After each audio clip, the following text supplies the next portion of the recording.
Chapter 2775. The Servant Boy and the Disciple. A fragrant flower-blossoming scent circled the valley. The clear water and the emerald hills made for pleasant scenery that was pleasing to the eye.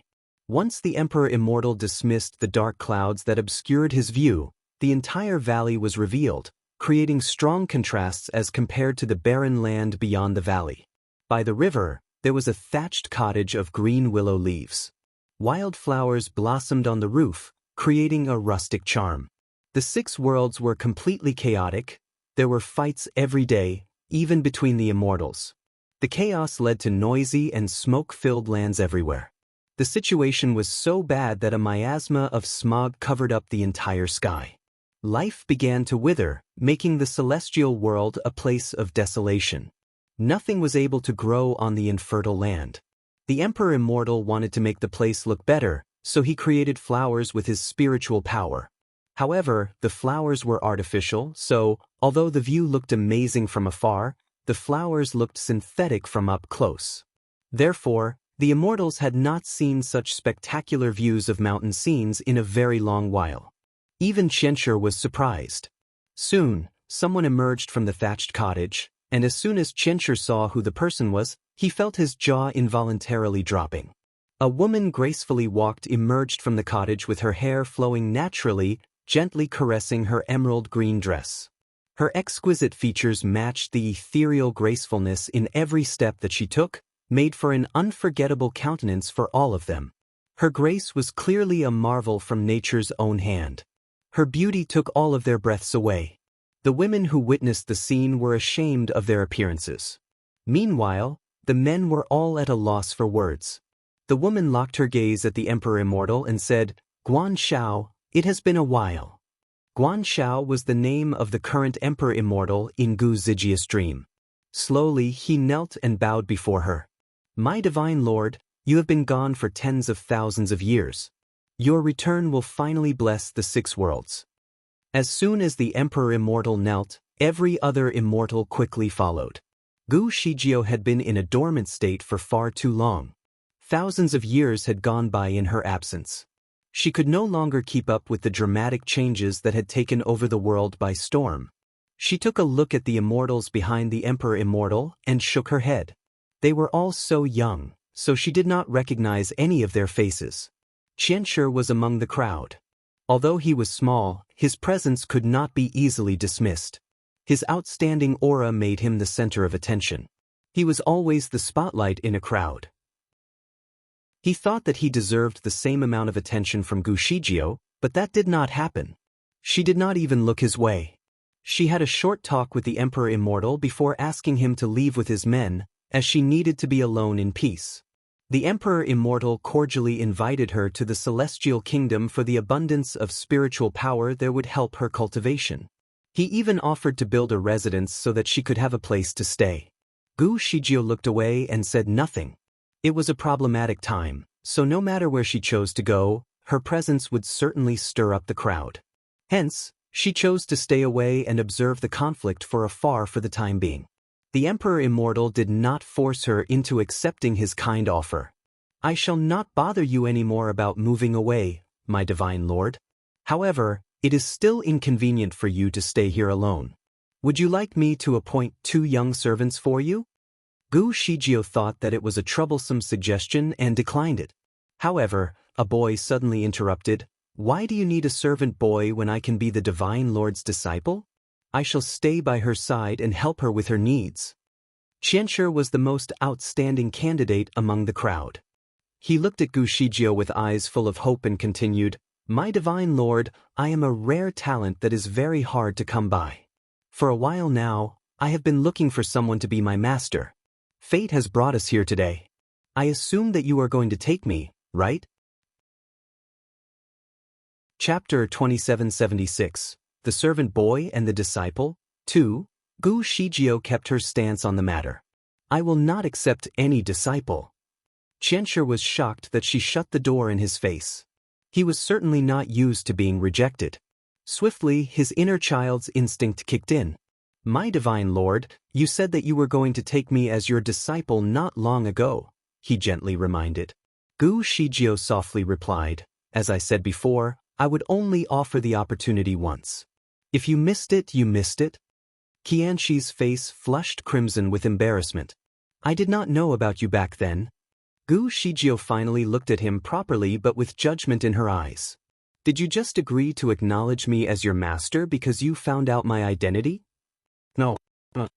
Qianshi stammered. Gu Shijio continued to look at him sternly with an expression of disapproval. Other than your ability to fawn upon the powerful, you have also disappointed me with your bad lies. Your talents will not do you any good. Qianshi blushed at the unexpected reprimand. He wanted to explain himself, but did not know what to say. His thin lips were pinched into a tight line as he felt wronged. Soon, tears started rolling in his eyes. When he first saw Gu Shijio, he knew that she was the one that he would call his master. However, he was too arrogant to ask for a favor. He rejected Gu Shijio at first only because he was hoping that she would ask again. To his surprise, she did not. Determined, he decided to venture into the celestial kingdom in search of a master. He wanted to show Gu Shijio how good he actually was so that she would regret not accepting him as her disciple. As it turned out, he was the one who bore the remorse. All was not lost yet for the boy, as the Emperor Immortal stood up for Qianshi. My divine lord, the child is extraordinary. He has no parents, as he is the product of the pure essence of heaven and earth. He was born with a remarkable level of spiritual power, which makes him a rare talent. If you can train him well, he will be blessed with a great future. The 6 worlds are in a mess right now. Many lives were lost in these troubled times. In order to restore peace, we need a leader to reinforce law and justice. A divine lord's disciple will be the perfect candidate.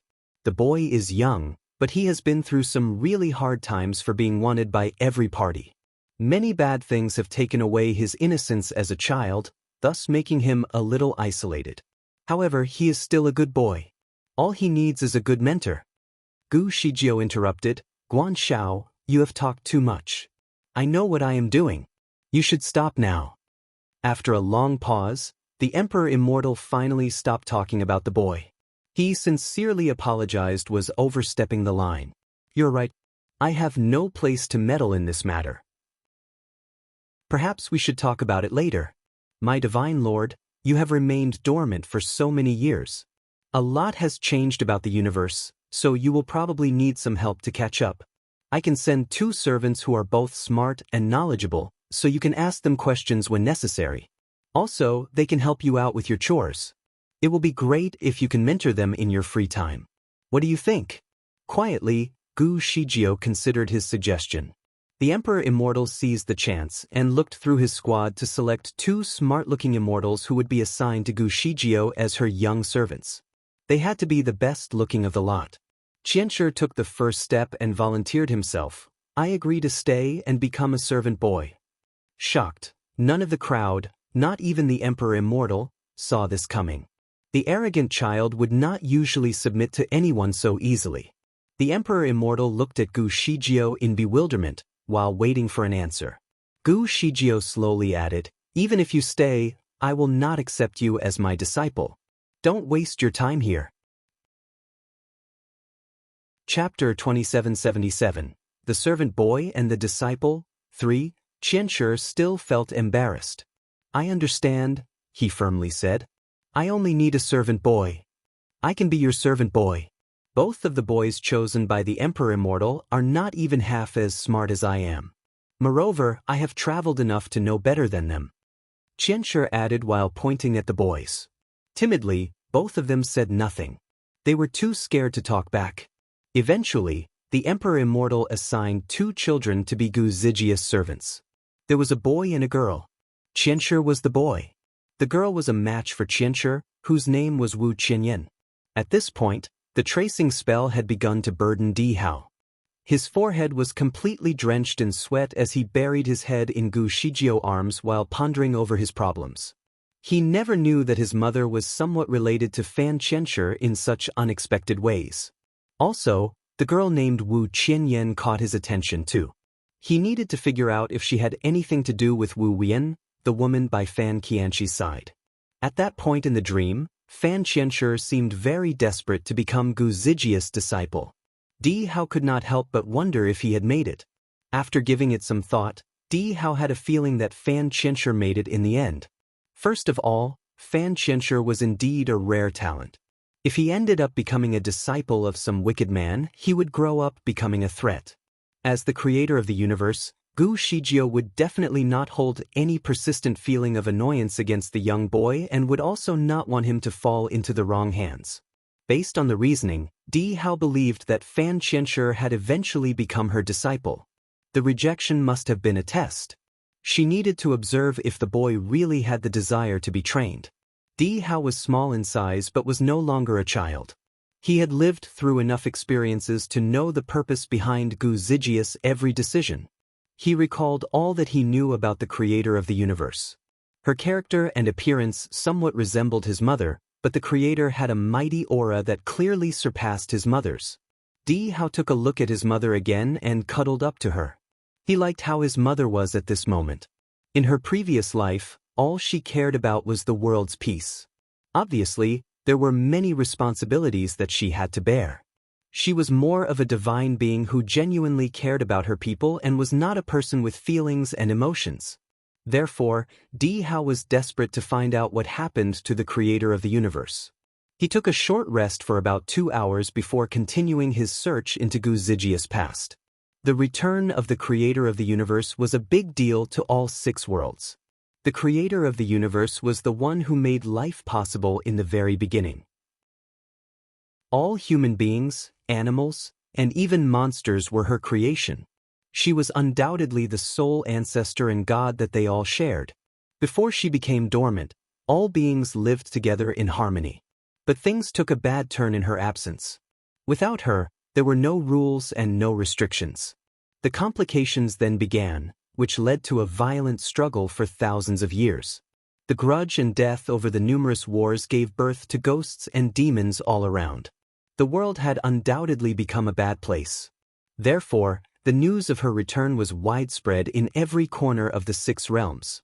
The kings and leaders of the Celestial Kingdom, Animal Kingdom, Monster Kingdom, and the Devil Kingdom were eager to see her, each with different purposes, for they were all worried that she might show a discernible bias towards their enemy.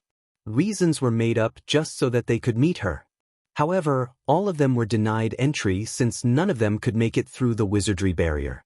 Although her kung fu was badly depleted, the wizardry barrier remained unaffected.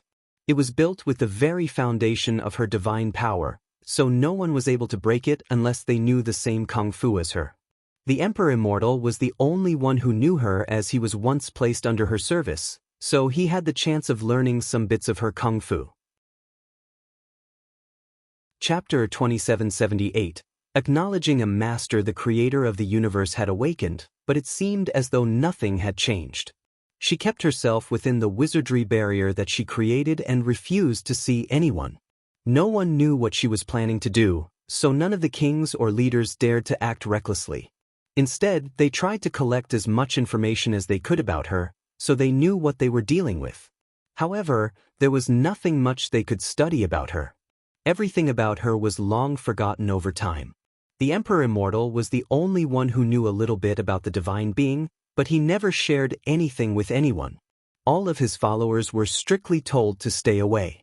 Eventually, the kings or leaders from other kingdoms took the Emperor Immortal as an example and became worried. The only being that was able to intimidate the Emperor Immortal to stay quiet must be truly exceptional. They assumed that the divine being must be so exceptionally powerful that she could simply change the world with a snap of her fingers. Meanwhile, Gu Shijio had interrupted a few battles when she first woke up from her long sleep.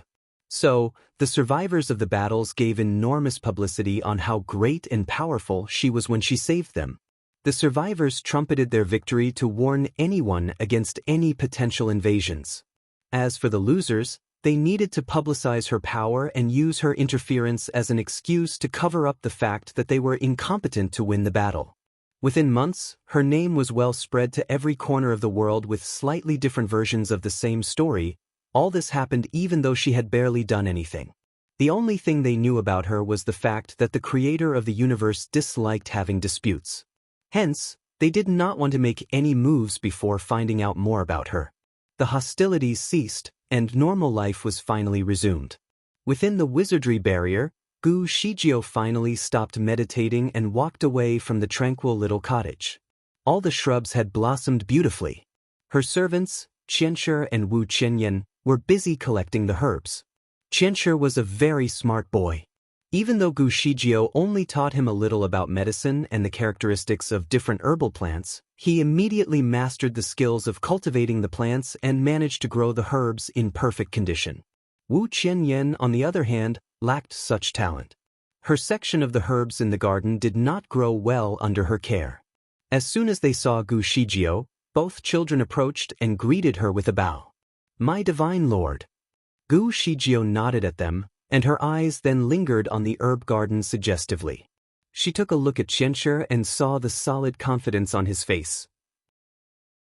He was looking at her, patiently waiting for her compliment. However, Gu Shijio did not say anything to him. She then turned to look at Wu Qianyan and said, "As I said, any failure in the herb plantation would result in punishment." Wu Qianyan knelt before her. "I am ready to be punished. You are required to water every herbal plant in this valley for a month. If the herb garden remains dull, you will have to suffer the pain of being poked with 1,000 needles." Wu Qianyan's face went pale. "Yes," she firmly acknowledged. At least 1,000 pails of water were needed to water the plants in the entire valley. Given that the stream was quite far away from the herb plantation, Wu Qianyan would have to work all day and night to fulfill her mission. It was not easy, and if she failed, the punishment of being poked by needles was nothing less than the pain of having her flesh slashed apart, piece by piece. Qianyan and Qianshi both witnessed the cruelty of such punishment before. Death was a better and easier way out than the savage torment. Those who suffered screeched with pain throughout the entire sentence. "I will be away for a month. I expect to see a good result a month from now." Gu Shijio left a message before vanishing into thin air. Qianshi could not hide his disappointment. He pouted his lips in discontentment but did not speak. Meanwhile, Wu Qianyan walked towards him with a desperate call for help. "Qianshi, could you please help me? I tried to keep these plants alive, but I don't know how." Chapter 2779. Acknowledging a Master. 2. Qianshi was not interested in helping her. "You're so stupid," he criticized before leaving her behind. Wu Qianyan knew that he had to rely on herself. She was not allowed to use any spells within the valley, so watering the plants had become a physical chore. Wu Qianyan was petite, so her physical strength was obviously not as strong as her spiritual power. Planting the herbs was tough enough, but carrying the water all the way to the herb garden was even tougher. She supported the pails on her shoulder and staggered off, puffing and blowing from the strain. Unfortunately, despite her best efforts, only 2/3 of the garden was watered after laboring all day. Her shoulders started aching, and even her feet had turned soft. Nonetheless, her work incomplete. Panicked, she started crying and imagining the consequences of her failure. While she was carrying the water up the valley, her tears were already rolling down her cheeks. However, she stepped into the herb garden and saw something unbelievable. Somewhere in the plantation, Qianshi could be seen squatting in the bushes and taking care of the plants for her. Apparently, he finally agreed to help. Wu Qianyan's eyes glistened with hope. As she walked toward him, carelessly, she slipped and almost rolled over the herbs. Fortunately, Qianshi's agility had saved her from the misery of crushing the plants. He quickly held onto her arm and steadied her from slipping any further. "Thank you. Thank you." "How stupid." Qianshi let go of her arm and wiped away the dirt on his hands as if protesting that Wu Qianyan was filthy. He continued to help her with the 2 pails of water and watered the part of the garden where she had yet to reach. Wu Qianyan quietly followed him around. "How much more have you yet to water?" "About 10 acres. With your speed, you will have to work all night." Wu Qianyan sounded a little helpless as she explained, I have already tried my best." Qianshi did not comment any further. Quietly, he went to take another 2 pails and helped to fetch water from the stream. Wu Qianyan was happy that he could help, though he had not been entirely nice to her. Without wasting any time, she joined him to fetch more water. In one corner of the herb garden, Gu Shijio finally revealed herself. She seemed troubled by her own thoughts. With a sigh, she let out a quiet murmur. The child is not too bad. At least there is hope. If I focus on his good side and train him well, he will be a man of great ability and tremendous potential. Perhaps he can take over my position. The bright moon was already hanging high up in the night sky as the two children continued carrying pails of water to the garden. Gu Shijio had cast an invisible spell, so none of them spotted her presence. She watched as the children came and went for about 4 hours before the entire herb garden was sufficiently watered. Once it was done, Wu Qianyan expressed her gratitude for Qianqi's help, but he did not take it well. "I am not trying to help you. I am only worried that the Divine Lord's herb garden is lacking proper care." Before he went away, he offered Wu Qianyan a tube of medicine. "Apply this on the skin at your shoulders. It will soothe the blisters. Otherwise, you will not be able to carry the water on your shoulders tomorrow and will fail your mission." The two children finally went to bed. Gu Shijio sat down by the ridge of the field while she quietly observed the sky. She then took a look at her own hand. Her fingers were slender and exquisite but were so pale that her hands were almost invisible. "My spiritual power is getting worse by day. I wonder if I can ever find someone to replace me before my immortalization. When will the next guardian come by? Is Qianshi the one?"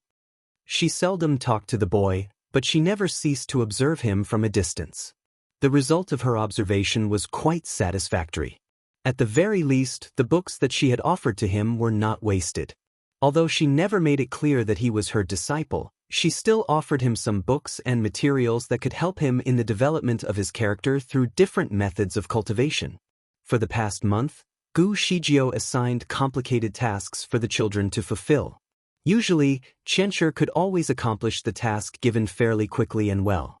As for Wu Qianyan, she could hardly reach the minimum expectation, and her tasks were mostly left unfinished. Qianshi would still help her, though he always complained about it. Chapter 2780, Acknowledging a Master, 3. To make a better decision as to who to appoint as her successor, Gu Shijio had done some research on Qianqi's background. He was indeed created by heaven and earth without any biological parents. He was discovered on a stormy night. Someone found him in the wilderness and became aware of his unique physique, thus initiating the fight between different parties for him. The couple that she met the other day was from the Celestial Kingdom. They were assigned to hold the genius boy captive. As expected, the child was never taught how to behave properly. He had only been involved in endless fights that opened his eyes to the bad side of humans, which was why his personality was a little odd. With this in mind, Gu Shijio continued to contemplate the future. She looked at the sky and was completely at ease. She was not bothered about the fact that immortalization was beginning to dawn on her. In reality, Di Hao was baffled by what she said. He realized that the creator of the universe had indeed vanished, and the role was taken over by Fan Qianshi. Surprisingly, Gu Shijio had foreseen her own death. Her immortalization could possibly be from a natural cause. Was Fan Qianshi really the perfect candidate for her? If so, how did Di Fuyu's role as the master of the heavenly law come along? Di Hao was very curious about what happened next, so he continued to look into her past. Gu Shijio had been putting Fan Qianshi through a series of tests for 2 years straight, troubling him with all kinds of problems and complications. It was easy for Di Hao to understand and sympathize with Fan Qianqi's predicament. Things were made intentionally difficult for little Qianshi. He burst into tears a few times, but he would always stand up strong again and face his challenges with courage. Whatever the task was, he would do his best to execute it to perfection. Although Gu Shijio had not formally acknowledged him as her disciple, she still taught him the things that she knew, which mostly revolved around spells. He was able to learn all kinds of things, from alchemy to medicine and ways to grow herbs. Little Qianshi was indeed a young genius. He could learn everything almost instantly, especially in the medical field. This boy was born with a talent in medicine. The pills that he produced from the alchemy were incredibly effective, even better than the ones produced by the professionals in the Celestial Kingdom. Visitors to the valley came in an endless stream to request for the pills that he made. Perhaps it was under Gu Zijia's influence that he made a positive change in his behavior. He was no longer as arrogant as he used to be and was humble when meeting people. Also, he no longer talked harshly to Wu Qianyan. For many times, Gu Shijio would take him along to see the outside world while having their appearance disguised. Whenever something happened, he would always stand up for the just. The good side of his personality started to shine through and became much better than his former arrogant self. In the third year, there was an incident that changed her mind about accepting him as her disciple. While they were traveling, a group of unknown and yet powerful strangers suddenly attacked them. About 110 enemies showed up altogether, each equipped with great power and strength. All of their looks were disguised as they emerged for the ambush. Gu Zijia's level of spiritual power remained only a fifth of her former, stronger self, so defending herself became quite a difficult task. Although she managed to kill most of them, she, in turn, was severely injured. It was Qianshi who risked his life to save hers. He took her on his back while trying to fight a way out of the ruthless killings. He took the chance and used the ground drilling technique in an attempt to escape to a safe place. They made their way into a dense mountain and found a cave where they could rest. Gu Shijio did not rest for long. She got up and saw Qianshi by her side. He was already covered in a mess of blood and mud. He disregarded his own injuries and decided to guard her safety while she slept. Quietly, Gu Shijio pulled him closer so that she could treat his wounds. When they safely returned to the valley, she asked, "Do you want to take me as your master?" Shocked, Qianshi was overwhelmed with joy by the question. He knelt down and finally called out loud the name that he had been dying to use, Master.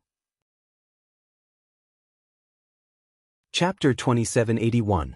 A coincidence. Gu Shijio studied him for a while and heaved a sigh after making some calculations about his destiny. Your name is incomplete. I shall now grant you a surname. What about Fan? Qianshi's eyes glistened with joy. Thank you, my master. From now on, I will be known as Fan Qianshi. Do you know what the word Fan stands for? Please enlighten me, Qianshi answered. Your personality is unpredictable. There is no clear line between right or wrong for you. At times, your way of dealing with a situation may get a little too aggressive. Hence, the word Fan means to show great mercy.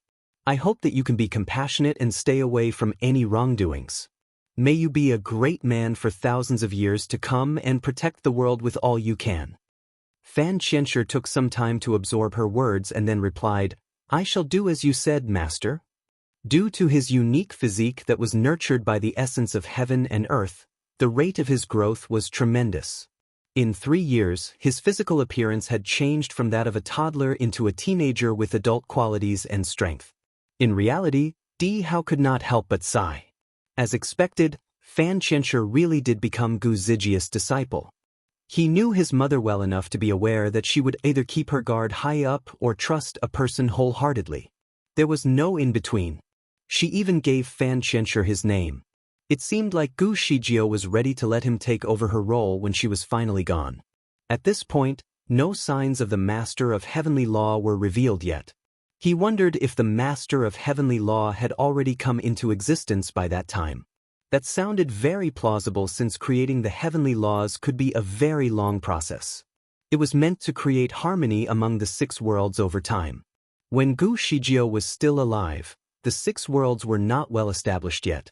Anyone could do anything without being bound by any laws. Fighting was a common occurrence when things did not work out the way a party intended. It was a world without structure, governance, and laws. Without a proper set of rules, the Master of Heavenly Law would have no role to play. Nonetheless, perhaps it just was not the right time for Di Fui to show up yet. Di Hao was a little disappointed. He stared at Gu Shijio in his vision and could not help but wonder how Fan Qianshi became so wicked. He decided to keep watching to find out more because, as far as he was concerned, Fan Qianshi was not a bad person when Gu Shijio took him under her apprenticeship. Fortunately for Di Hao, the tracing spell that used had the features to speed up the images in his vision or even rewind to help him see the details better. His vision was brought forward across the timeline. A decade had passed, so Fan Qianshi and Wu Qianyan had been with Gu Shijio for 10 years now. Over the past decade, Gu Shijio had been very mysterious and kept a very low profile. She never met any of the kings or leaders. When she had to travel somewhere, she would always use the facial disguise technique to cover up her identity. The wizardry barrier that secured the valley, on the contrary, had become stronger and brighter in time, so no one dared to cross the line. Nonetheless, in actuality, Gu Zijia's kung fu did not improve at all over the last decade. Instead, she had taken many steps backward. Her level of spiritual power was only about 10% left of her former strength. The main positive was that she could upkeep her divine aura, so people dared not take advantage of her. When any leaders came to visit, they would be turned down by the creator of the universe and met by Fan Qianshi. As soon as Gu Shijio took him as her disciple, she taught him everything that she knew, thus taking his progress to a higher level. In a decade, Fan Qianshi's kung fu had already surpassed any other immortals with thousands of years of cultivation. When he was born, he was only at the level of a golden immortal. By now, he was almost a great deity. The rulers of the 6 worlds all witnessed the tremendous progress of the child, which they knew was only possible under the guidance of the creator of the universe. Chapter 2782, A Coincidence, 2. The child was known to be a genius, but his talents would not have been discovered without a great mentor. Therefore, the people of all 6 worlds became more intimidated by Gu Zijia's power and decided to stop doing anything that upset her, which included fighting. The decade was an unusually peaceful era. After years of war and chaos, all kingdoms could finally recuperate and rebuild themselves. According to Fan Qianshi's biological age, he was only 16 years old, but his adult appearance resembled nothing of his teenage years. He became a handsome man that was unsurpassed in valor and brilliance. When Wu Qianyan first met Gu Shijio, she was only 8 years old. Time had completely transformed her into a young woman of grace and elegance too. Unlike Fan Qianshi, Wu Qianyan was not born to be a genius. Still, her exposure to the creator of the universe had opened up opportunities for her to improve her power. In time, she benefited greatly from Gu Zijia's help and finally achieved the level of a golden immortal. At the very least, she was able to keep herself safe in times of danger. Moreover, the people from all 6 worlds acknowledged her identity as the servant of the creator of the universe. Hence, none of them dared to make any moves against her or challenge her authority, even though she would generally be assigned to take care of trivial errands. Warm spring winds wafted across the room, carrying the warmth of the sun along with it. On a bamboo chair, Gu Shijio sat in repose. A sudden movement caught her attention, so she quickly opened her eyes. She caught Fan Qianshi quietly sneaking in. He was about to place a hot bowl of congee on the table for her. The pleasant scent of the blue congee lingered in the air, blasting her senses with an eagerness to taste the food. Their eyes met, and Fan Qianshi blushed a little. He looked away and said, "Master, this is a bowl of blue congee that I made with meat broth. Try it." Gu Shijio remained still and looked rather unimpressed. "You are doing this again. Haven't I told you to focus on your practice instead? You shouldn't be doing the chores," she said in a rather icy tone. Fan Qianshi seemed slightly disappointed but chose to explain himself. "Master, you must have overexerted yourself. Your complexion is slightly pale. This bowl of blue congee is meant to invigorate your body with its rich nutrients. Making this did not take much of my time, anyway. Master, you should finish it up. I shall continue my practice now." Gu Shijio pinched her lips into a thin line in disapproval. "Don't repeat this next time," she added. Slowly, she picked up the bowl and slowly drank it down. Delighted, Fan Qianshi then proceeded to practice his kung fu. Gu Shijio sat in a brown study chair while wondering if she was overthinking the situation because Fan Qianshi seemed to treat her like she was more than his master. She was obviously aware that her condition had worsened over time, but no amount of food could restore her health. Nothing could stop the deterioration that had already taken place many years ago. Even a divine being had 5 dying symptoms. Although she still bore the look of a young woman, the first dying symptom was already emerging. With her decrease in power, her lifespan was now less than a century. She gently knocked her knuckles on the table while getting all caught up in her thoughts. The next day, Fan Qianshi approached her with another bowl of hot food. Only this time, it was a bowl of brown rice congee, enriched with many nutritional herbs. The collection of the herbs alone would take him at least half a day. In addition to the special technique of making the congee, he must have spent at least a day preparing it. Excitedly, Fan Qianshi put the bowl down in front of her. Gu Shijio was in the middle of her writing when he interrupted her. She took a look at the congee, then at Fan Qianshi. "Haven't I told you to stop doing this?" Hesitantly, Fan Qianshi explained, "Master, the red rice is sourced from the monster kingdom. It is known to be one of their treasured resources. Its nutrients can give you strength. You will feel better after drinking it." Chapter 2783, A Coincidence, 3. Before he could finish his sentence, the bowl of congee was already splashed right across the floor. Gu Shijio had pushed the bowl off the table. "Go away," she sternly said as soon as the bowl shattered on the floor.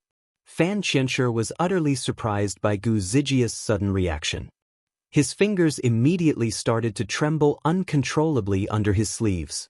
Before he could explain himself further, Gu Shijio was already shouting at him. "I know myself better than you do, so there is no need for you to worry about me. Stay away for a month and don't show up again." Fan Qianshi clenched his fists. "Yes," he finally agreed after a long pause. He exited her room slowly. The room fell into complete silence after his departure. The congee was still warm on the floor, infusing the air with its delicious scent. Gu Shijio sighed while looking at the wasted food. The scent of the delicious congee was still tempting her. She liked the taste of congee. Although she no longer needed sustenance from food, she could not keep herself away from all the delicious food in the world. Very often she would disguise herself and join the locals in tasting good food. Di Hao watched as Gu Shijio hesitantly looked at the wasted congee on the floor for a while before clearing the mess up. He shook his head in disapproval, for he knew that Fan Qianshi was indeed hoping for something more from his relationship with Gu Shijio. Nonetheless, Gu Shijio obviously did not feel the same way about him. Fan Qianshi was only a disciple in her eyes. Did Fan Qianshi become evil in the end by turning his love into hatred? To find out, Di Hao had to continue. The scent of the congee managed to trigger Gu Zijio's appetite.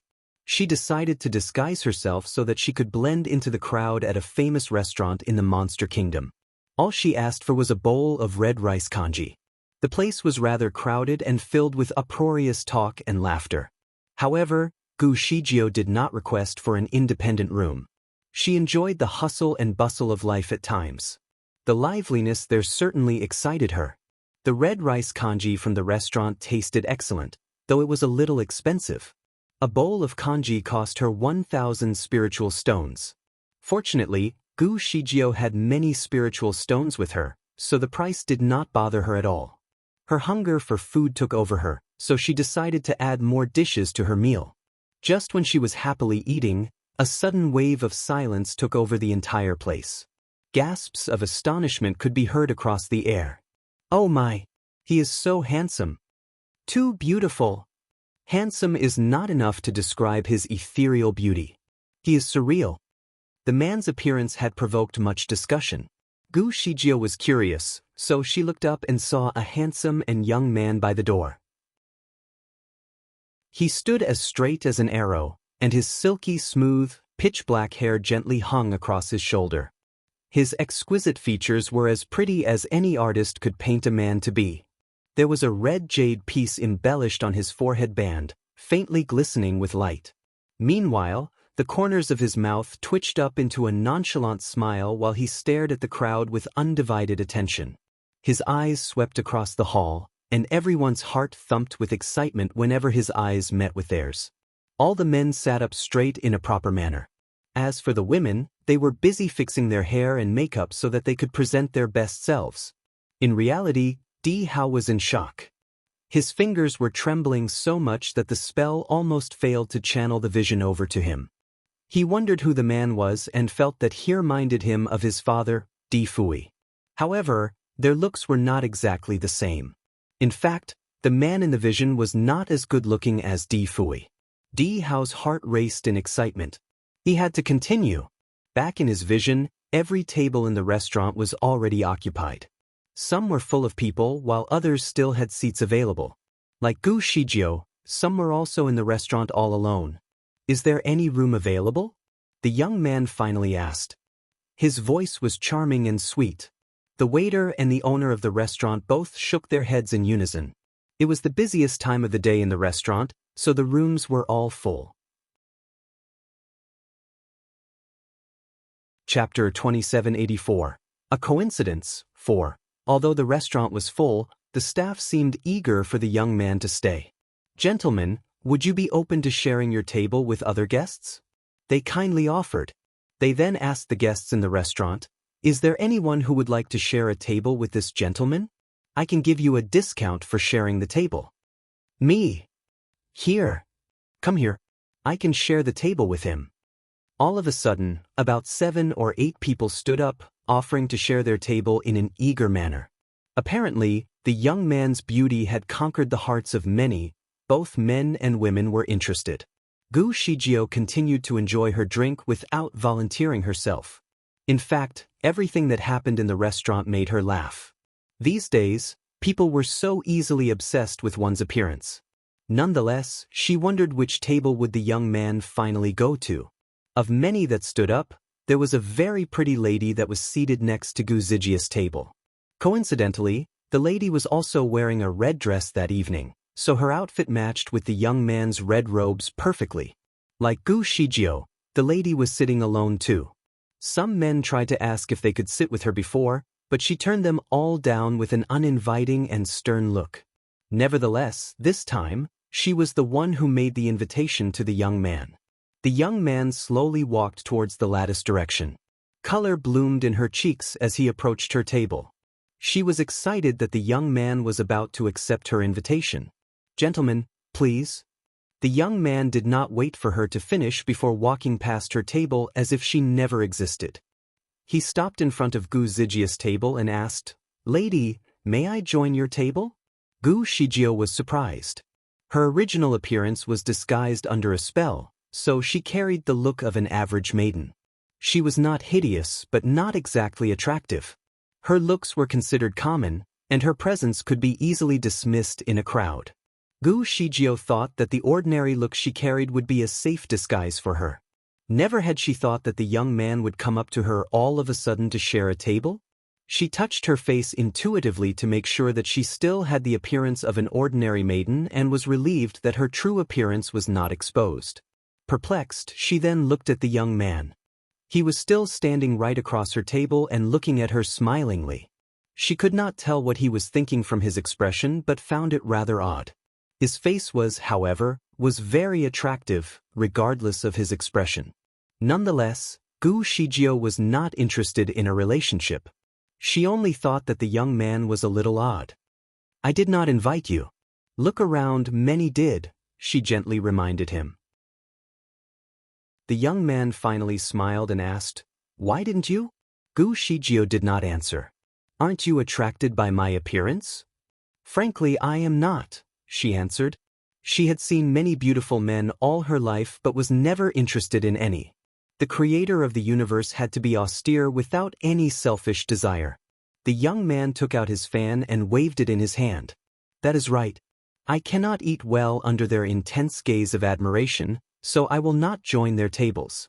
You are not friendly, but you are the kind of table mate that I need. I shall sit here." He gave the chair a quick sweep, so as to flick away any dust from the seat. He then sat down right away. Gu Shijio did not make any comments since the man was only there to share the table, so she did not really mind. The young man proceeded to order a few dishes, and the food did not take long to be served on his side of the table. He took a look at the plates and bowls that were not neatly placed and waved his hand to cast a spell to rearrange the dishes into 2 lines. Chapter 2785. Obsessive and Compulsive Behavior. He then took a look at the pile of plates on Gu Zijia's side of the table. Gu Shijio was very casual and unconcerned about the table manners here in the restaurant. She did not mind how the waiter placed the dishes on her table. All she did was eat. A synonym for casual and unconcerned would be messy. Gu Shijio wanted to take a few bites on the steamed fish, but before her chopsticks reached the meat, the whole dish was already moving away from her. Instead, a dish of spicy fried pork slices replaced it, and her chopsticks went right in. She was stunned as she looked up and saw the dishes on her side of the table magically arranged neatly into 2 lines. "What are you trying to do?" She looked at the young man and was unimpressed. "I cannot stand the mess. Please do not mind me, it is an old habit of mine." The young man continued to enjoy his meal. Gu Shijio said nothing more. There were all kinds of people in the world, many with weird behaviors and bad tempers. As the creator of the universe, she should not mind it and take this as a chance to show her generosity. Therefore, she continued to enjoy her food without any remarks. Gu Shijio liked all kinds of food with shells, like prawns and crabs. However, instead of using utensils, she preferred to eat shellfish with her hands. She thought that it was a very mundane way of savoring food, which was something she enjoyed. She cared about cleanliness as well, so all the shells were placed on a plate instead of on the table. She thought that it was already neat enough, but to her surprise, the young man remained unimpressed. He took a look at the plate full of shells and decided to do something about it. With a wave, he cast another spell and placed all the shells on the plate neatly according to their sizes. The mess of shells was beautifully arranged into intricate patterns of a flower. Gu Shijio had to put a large shell down on the table but was caught in a dilemma. The shell would simply ruin the patterns that were already arranged on the plate. Troubled, she was beginning to feel annoyed with the man who was sharing her table.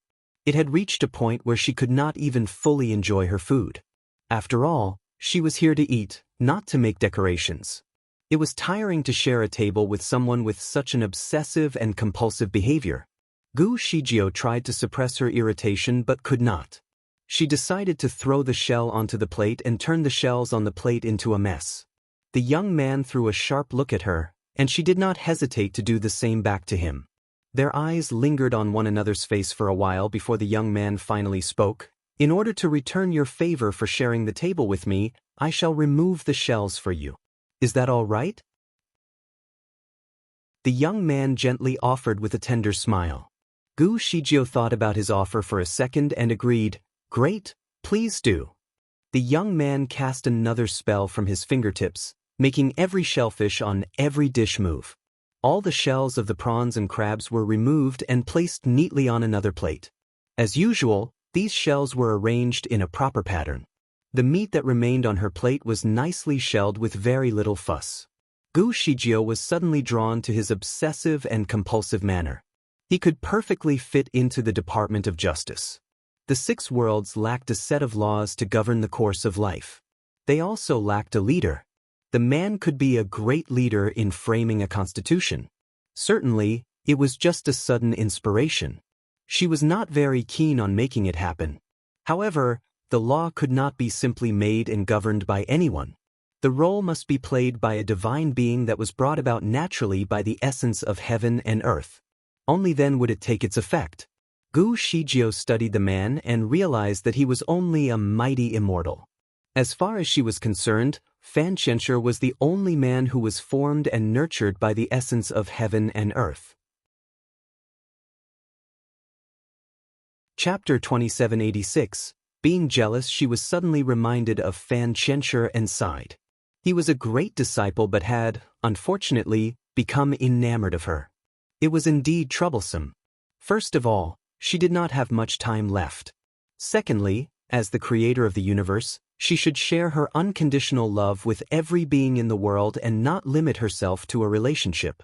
He needed to understand the importance of being unbiased, or else the 6 worlds would fall back into a mess once he took the role from her. Hence, she needed him to move on. While she was caught in her preoccupation, someone suddenly made fun of her with total contempt. "Did you suddenly become dumb? An ugly being will always be ugly." A simple, kind gesture from a handsome man can easily make you dumbstruck. Gu Shijio followed the voice and noticed that the remark was coming from the beautiful lady beside her. Scornfully, The lady was looking at her with resentment. Was the lady jealous? Gu Shijio felt sorry for her. Her attractiveness was only in her appearance. The lady gave the young man a quick look and caught him looking back at her with a half-smile. He had not commented anything about the incident. After a pause, Gu Shijio asked smilingly, "I have had enough of the shellfish. Gentlemen, would you please help me remove the bones from my fish?" The young man was fascinated by Gu Zhijia's sudden request. Ugly beings will do all sorts of things to catch other people's attention. The reason he offered his help to you at first was because of your messy table manners. Now you are taking his help for granted. Why don't you have a better look at yourself? Do you really think you are attractive enough to make so many unreasonable requests? The lady spoke arrogantly. Gu Shijio could not care less about the rude lady. Quietly, she smiled at her and decided to handle the fish on her own. She took the dish over and started removing the fish bones with her fingers. Soon, all of her fingers were stained with sauce. The young man was speechless. With a sigh, he took the dish away from Gu Shijio and started removing the bones for her. He then handed her a silk handkerchief. "Use this to clean your fingers." Gu Shijio did not refuse his offer. She took the handkerchief over and simply rubbed her hands in it. She was ready to put the handkerchief down on the table but was suddenly stopped by the young man. He was already sitting next to her by then. He grasped her by the wrist and took the handkerchief. Patiently, he started cleaning every stain that was left on her hands. Gu Shijio was astonished. She tilted her head to have a look at the other lattice expression. The lady gasped in disbelief, as her presence was completely ignored. Gu Shijio did not mind that he was touching her hand, as long as the lady was annoyed. What intrigued her most was the sudden change of the young man's attitude towards her needs. He was exceptionally patient with her. If he had to take other people's table manners and hygiene so personally every time he sat with someone else, he would be so busy clearing someone else's mess every time he ate. Gu Shijio actually felt sorry for him. "Young man, being too compulsive is a burden in life. It will not do you any good," she told him while gently tapping his shoulder. The young man remained quiet, and Gu Shijio no longer cared about him. It was time for her to go. "May I have the bill, please?" The owner approached her hurriedly. "That will be 3,006 spiritual stones." Gu Shijio reached her back pocket to take out her purse, only to realize that it was no longer there. The owner's friendly face slowly faded. If Gu Shijio refused to pay for the food, he would need to work for at least a month to make up for the loss. "Lady, what happened?" Gu Shijio awkwardly replied, "My purse is gone." The owner was offended. "Are you making up reasons to eat for free?" Gu Shijio never thought that someday she would experience such embarrassment by having her purse stolen. She did not even know when it was taken away. Chapter 2787. She and I are like old friends. No one got close to her during the time that she was in the restaurant, so her own carelessness was the only logical explanation for her missing purse. Although Di Hao was in the comfort of Gu Zijia's bed, he felt anxious for her as well. He guessed that the concept of a storage space had yet to be invented during that primitive time. Meanwhile, the owner was infuriated. "So, it seems you are here to get free food. Do you think I am a fool?" The man reached out his hand to pull her collar. However, she would not let him do so and took a few quick steps back to avoid his hand. All of a sudden, a pouch filled with money was offered to cease the feud. "Mister, I will pay for her bill." The owner was surprised by the young man's kind offer. He took a look at the pouch and felt bad for the amount of money that the young man was about to spend for the commoner. "Gentlemen, her bill is quite a large sum of money. It is equivalent to the total income of a normal family in a year. You have only just met her. She and I are like old friends. I am willing to spend this amount of money on her." All the other guests in the restaurant were equally caught off guard by the man's generous offer. They did not think that the hideous girl was worthy of the handsome man's generosity.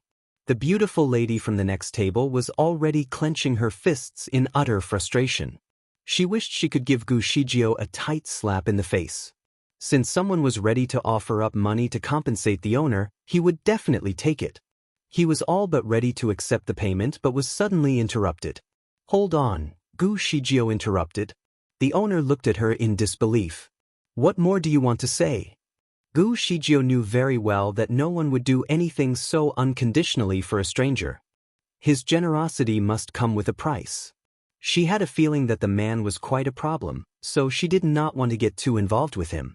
At this point, she could no longer play dumb. She opened up her storage bag and took out another pouch of money. Swiftly, she threw the bag down on the table and said, "Take this. There is more than what I have to pay." The bag contained at least 1,000 pieces of upper-class spiritual stone. Indeed, the total value was more than enough to pay for the bill. Many of the people in the restaurant had never seen a storage bag before. Therefore, many curious eyes were locked on her. Even the young man was surprised. He could not stop looking at her storage bag in astonishment. Gu Shijio did not want to stay any longer, so she sealed away her storage bag and left the restaurant. In the wilderness, a whirling fog lingered in the air. The thick cloud of water droplets appeared so suddenly like it was formed out of thin air in an instant. Gu Shijio watched as a lady in a dark green dress slowly emerged from the fog. "What are you trying to do?" she questioned the intruder. The lady in green was the same beauty that was sitting next to Gu Shijio not long ago. The only difference was her outfit. She was wearing a dress of crimson color back then that looked very refined and elegant.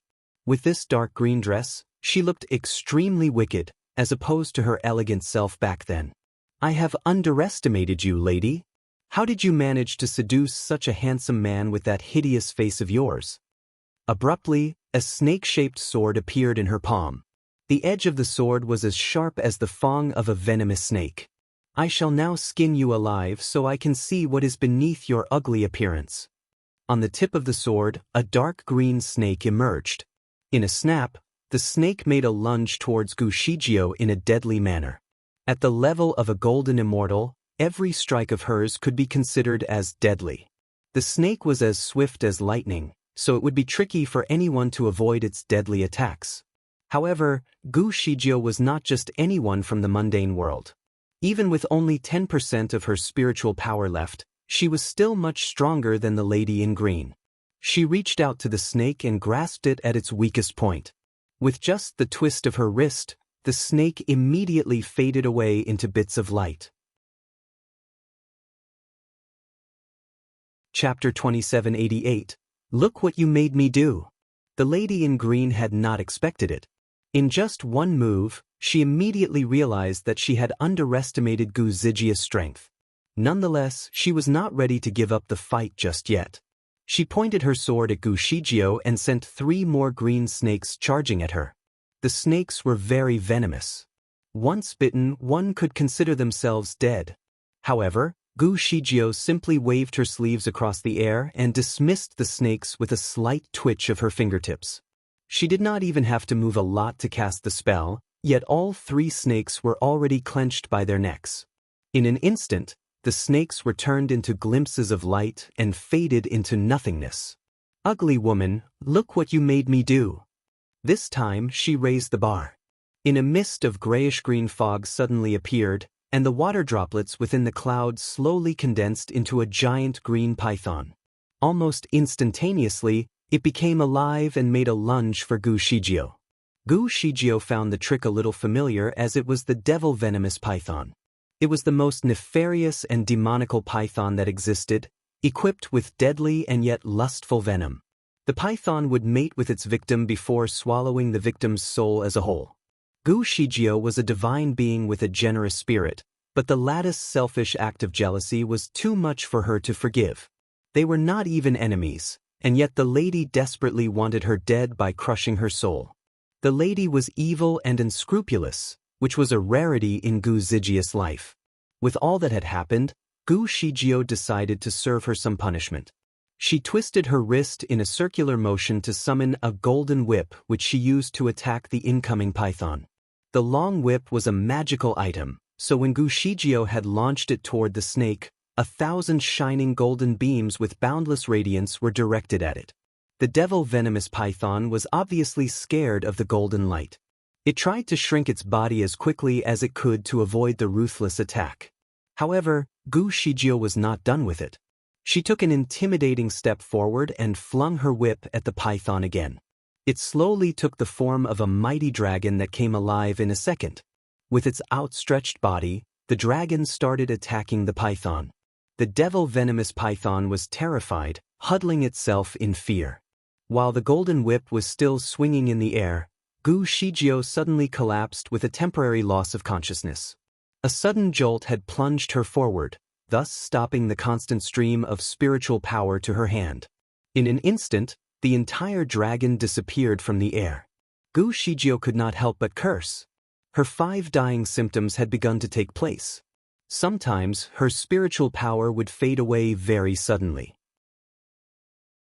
She just did not expect it to happen at this critical moment.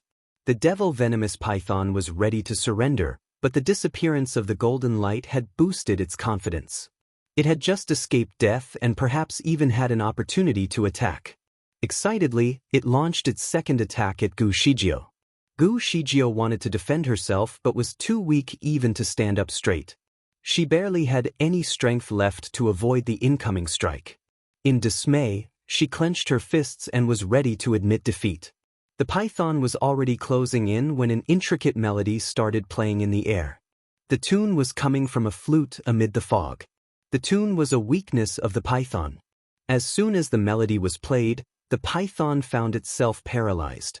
Like a curse, the python started dancing along with the melody and had completely forgotten its mission. The lady in green was infuriated by the interception. She shouted out loud at the stranger in the fog, "Who is there? How dare you ruin my plan?" A stranger slowly walked out from the thick fog to answer her calling. The stranger was holding a fiery red umbrella and wore green robes that were slightly obscured in the fog, like a painting of distant mountains shrouded in mist and rain. With a slight smile, the stranger stared at the lady with contempt. The stranger was the young man from the restaurant. At this moment, he was holding an umbrella in one hand and a flute in another. The thick fog was cold and blustery, forming a strong contrast to his strong and vibrant appearance. Although his robes and the umbrella did not match, he was the kind of man who could carry any style with ease, even with obviously contrasting elements. Chapter 2789. Would you like to see? The lady gasped in disbelief as soon as she saw the man. She then quickly used another spell to summon her python back. However, the python was still dancing frantically, unable to control its body. For the first time, it did not obey her command. Gu Shijio felt hopeful, so she stepped aside and took a rest under a nearby tree. At the side, she could tell that the melody began to speed up with heavy beats. Although it was only a tune to Gu Shijio, it was a deadly curse to the python. It lost complete control of its body, and all of its scales opened up in a defensive manner. It wanted to shriek for help, but no sound came out. "Stop! Stop it! Stop playing!" The lady in green called out loud. She then rushed towards the young man in an attempt to remove the flute from his hand. With a leap, the young man steadied himself on a tree. He decided to change the tune. It started out dull, but the intensity slowly built up as he played on. As soon as the lady in green heard the melody, she became very still.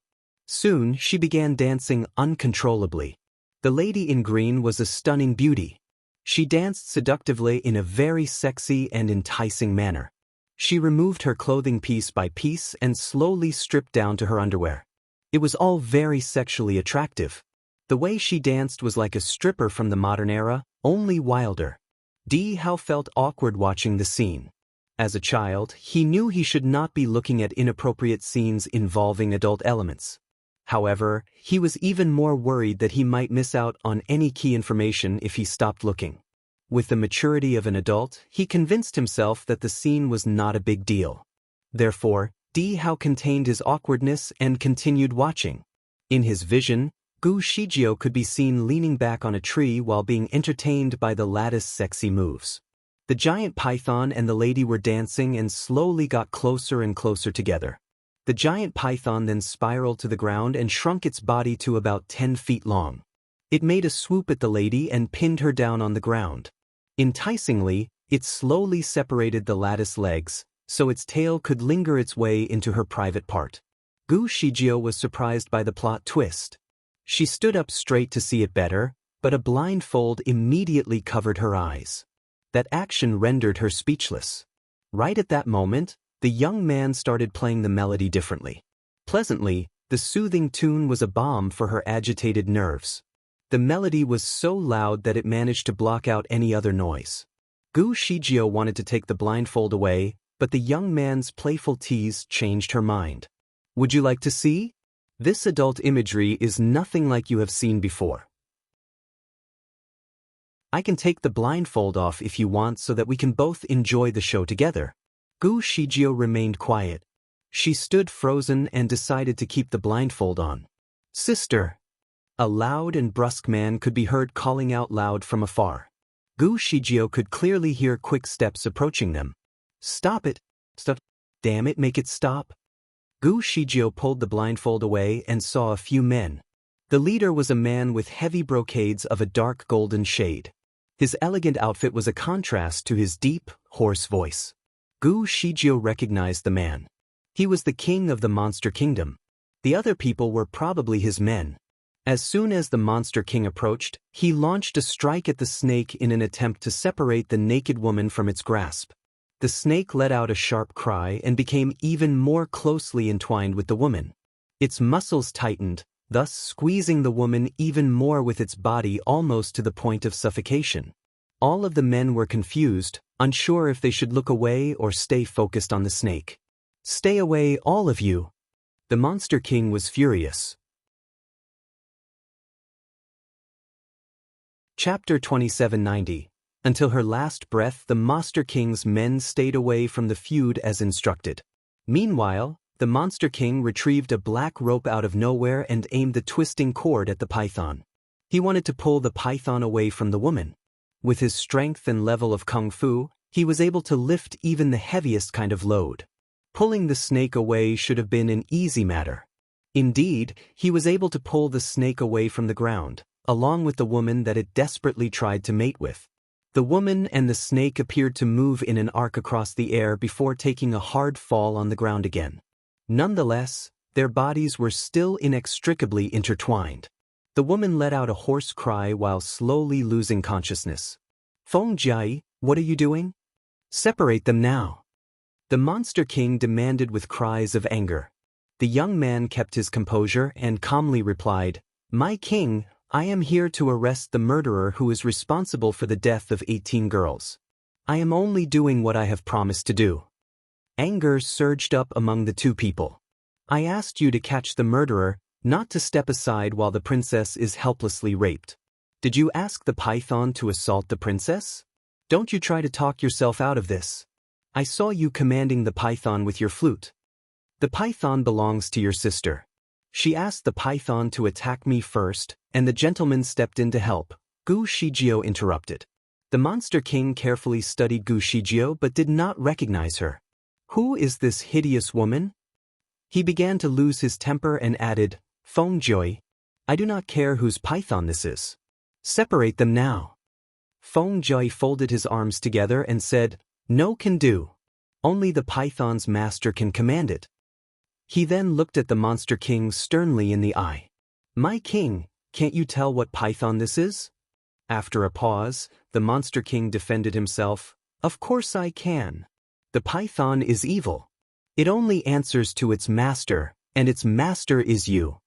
Feng Jiai patiently explained, What I am doing is confusing the python so it cannot recognize its master temporarily.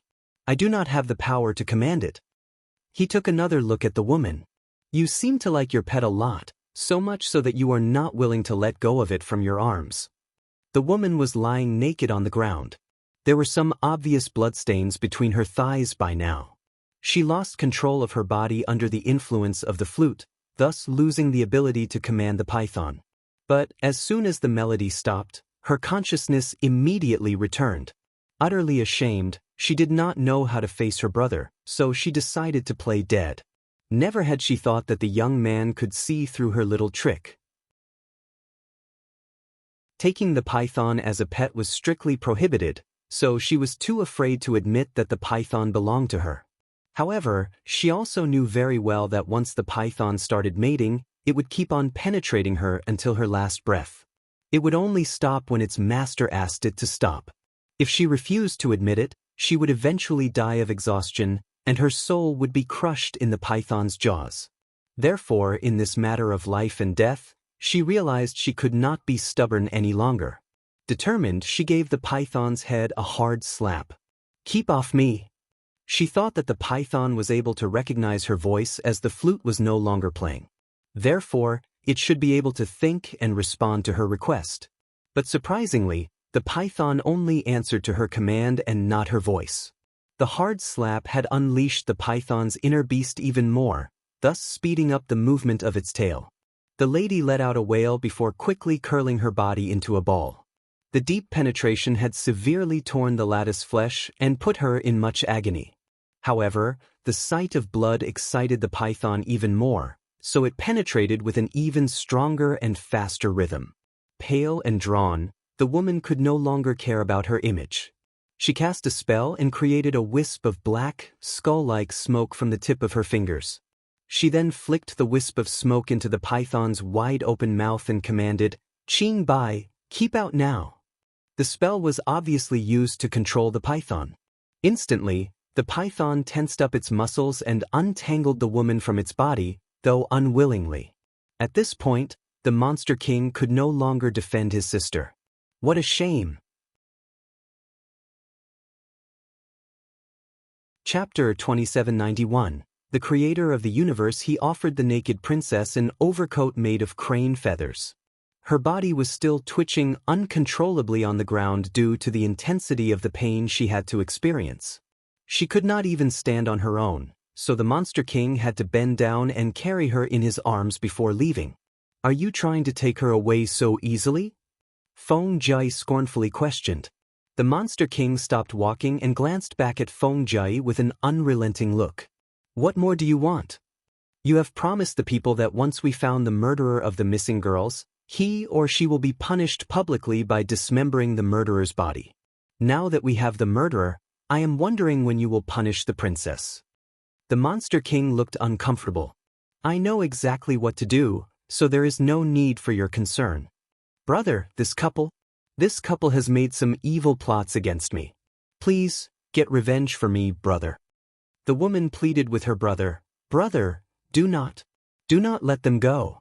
We have to uphold the reputation of our royal family."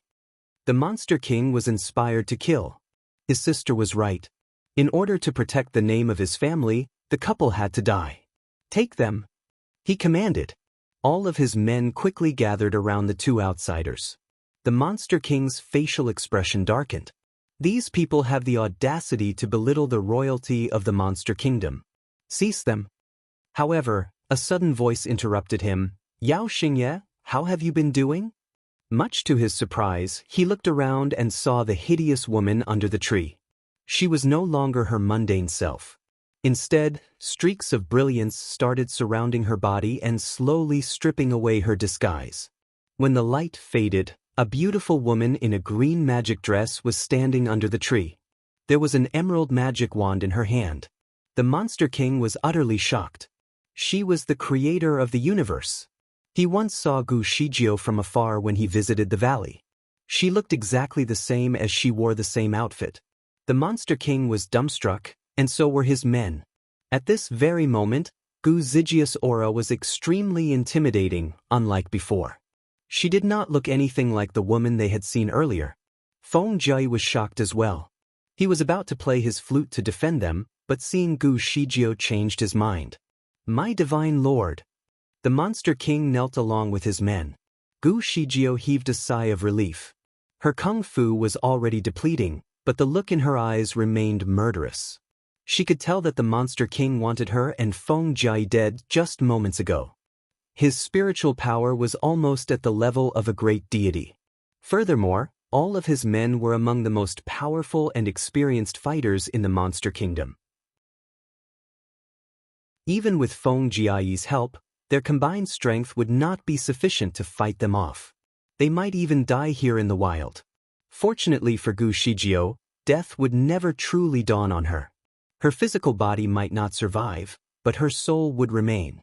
Nonetheless, she would need at least a decade to create a new body from elementary particles.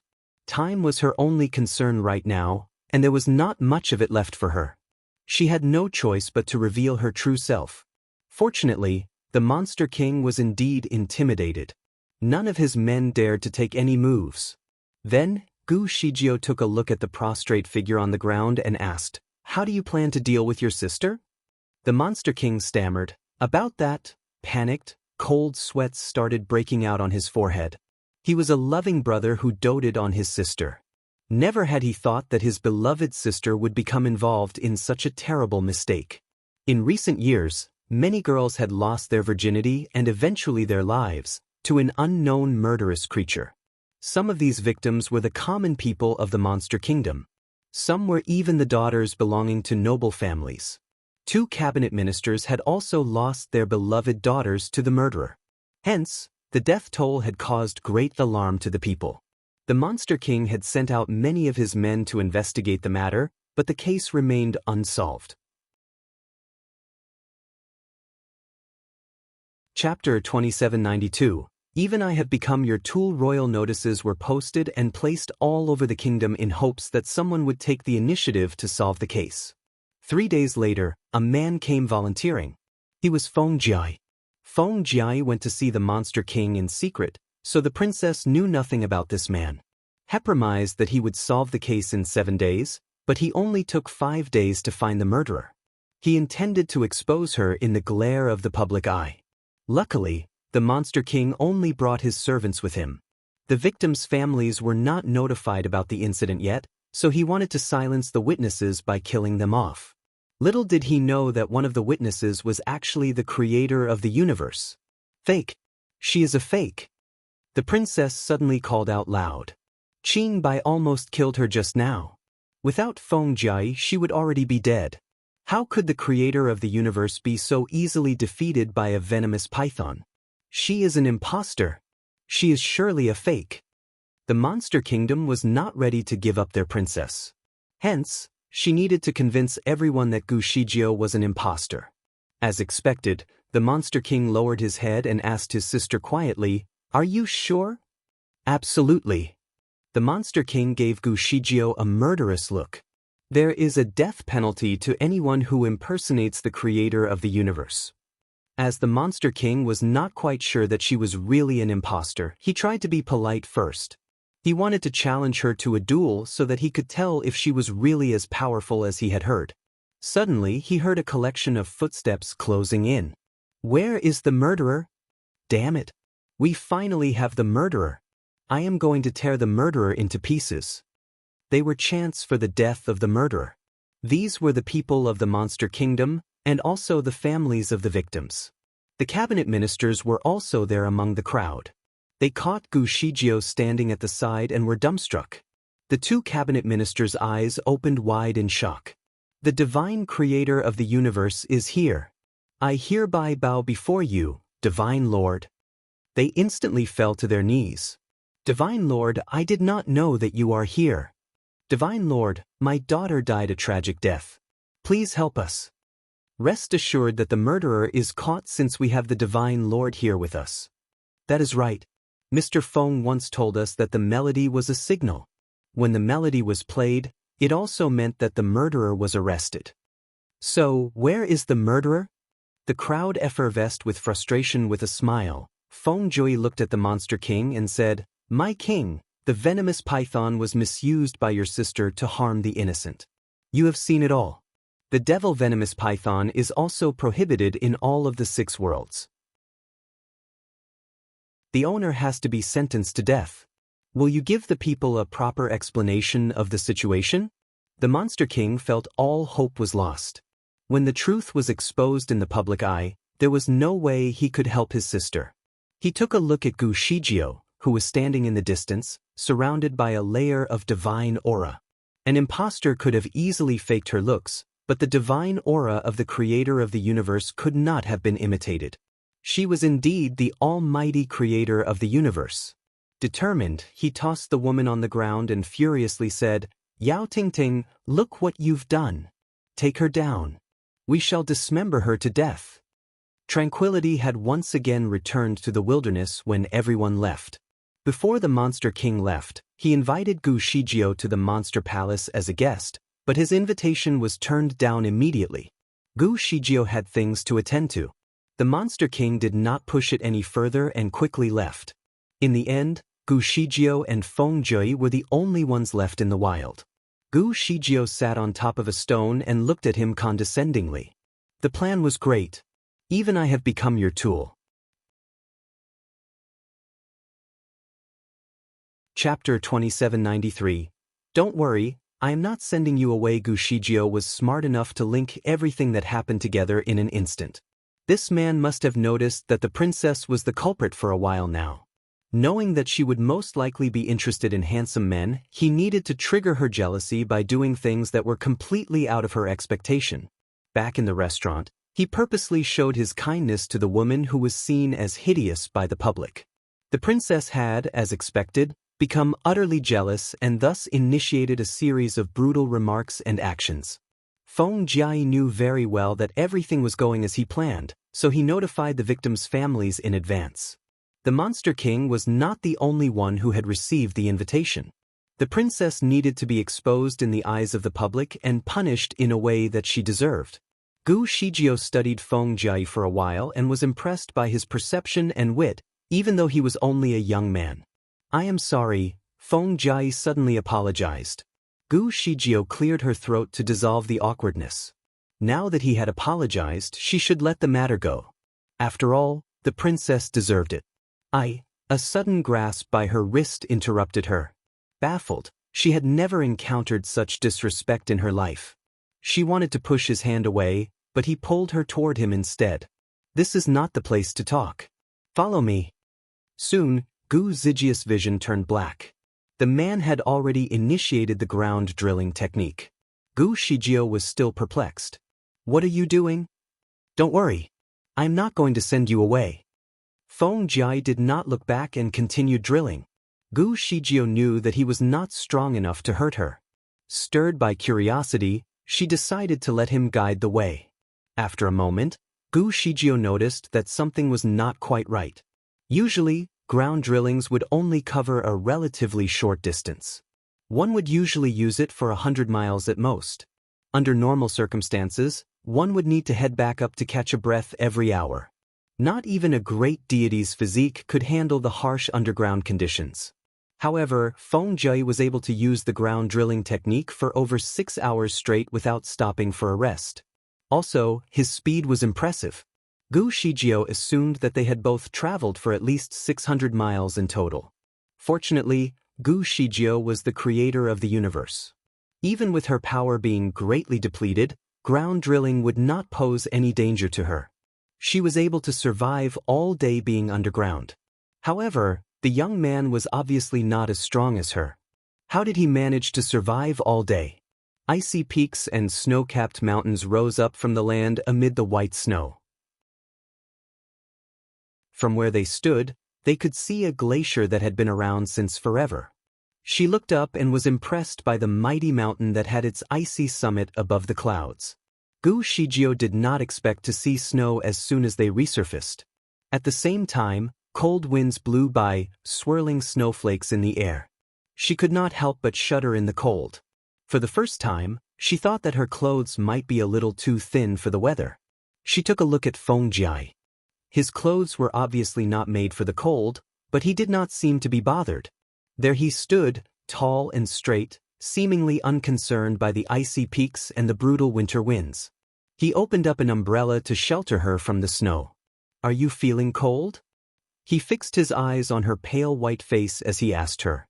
Gu Shijio took a deep breath and rubbed her numb hands together for warmth. I'm not afraid of the cold. Why did you take us here? She steadied herself and calmly remarked. Feng Jia sized her up before continuing, if I am not mistaken, your spiritual power is less than the strength of a golden immortal now. Why do you have to keep playing tough? Astonished, Gu Shijio looked at him with a rather spurious smile. Underneath her sleeves, she quietly cast a spell on her fingertips. So, if something went wrong, she could easily escape. Chapter 2794. Why didn't you listen to me? Even if she could not kill him, she was strong enough to cause some injuries, at least. Feng Jui put the umbrella in her hand and said, "Take this. The umbrella can keep you warm. Stay here, and don't go anywhere. I will be back very soon." He made a turn and disappeared in the snow. Gu Zijiu was bewildered. The umbrella was surely a magical item. Like a midsummer sun, it was able to keep her warm by blocking out the cold. Gu Shijio then took a look at her surroundings. The place was a solitary snow land of extreme cold. The uncharted territory was virtually uninhabited. In fact, she had never been to this place before. However, the spiritual energy of the place was rather fascinating. Eddies of spiritual power surrounded her in swirls of chilly air currents. She put her hand into the eddy of chill air and could immediately feel the cold that sunk into her bones like icy thorns. Apart from the cold, there was also a small degree of spiritual energy that was equally penetrating. Her eyes glimpsed with hope at the sight. Her condition had been deteriorating over the past years, and no amount of spiritual energy could refuel her strength. She could not even absorb the spiritual energy around her, even during intense meditations. Therefore, her spiritual power had become progressively worse. Nevertheless, her body did not seem to repel the richness of spiritual energy here. With a light grasp in the air, the source of spiritual energy was immediately absorbed and channeled right to her spiritual core. The encounter felt like refreshing rain pouring down after a long drought. Feeling hopeful enough, Gu Shijio kept the umbrella away and lunged for the swirls of spiritual aura in her surroundings. A vortex of rotating winds carried snowflakes in the whirl. She took a leap in an attempt to fly but lost her balance instead and staggered. Apparently, the place seemed to forbid the use of spells. She steadied herself to make another attempt and flicked her finger to cast a spell but could not unleash any force of seven-colored light. Only a small whiff was produced that did not even leave a mark on the snow's surface. She started wondering about the nature of the place. She was troubled but was not ready to give up, for she had not encountered such a rich source of spiritual energy in a long while. Determined, she continued to chase after the vortex. She intended to go straight to the core of the vortex, where the source of spiritual energy was the most abundant. Unfortunately, she could not get out of the vortex after finding her way in. To her surprise, the air current in the center was much stronger than she thought. As soon as the strong whirl approached, her entire body was swept away in the vortex. Apart from the current, the temperature of the vortex was below the freezing point. Therefore, all of her veins were instantaneously frozen in the cold.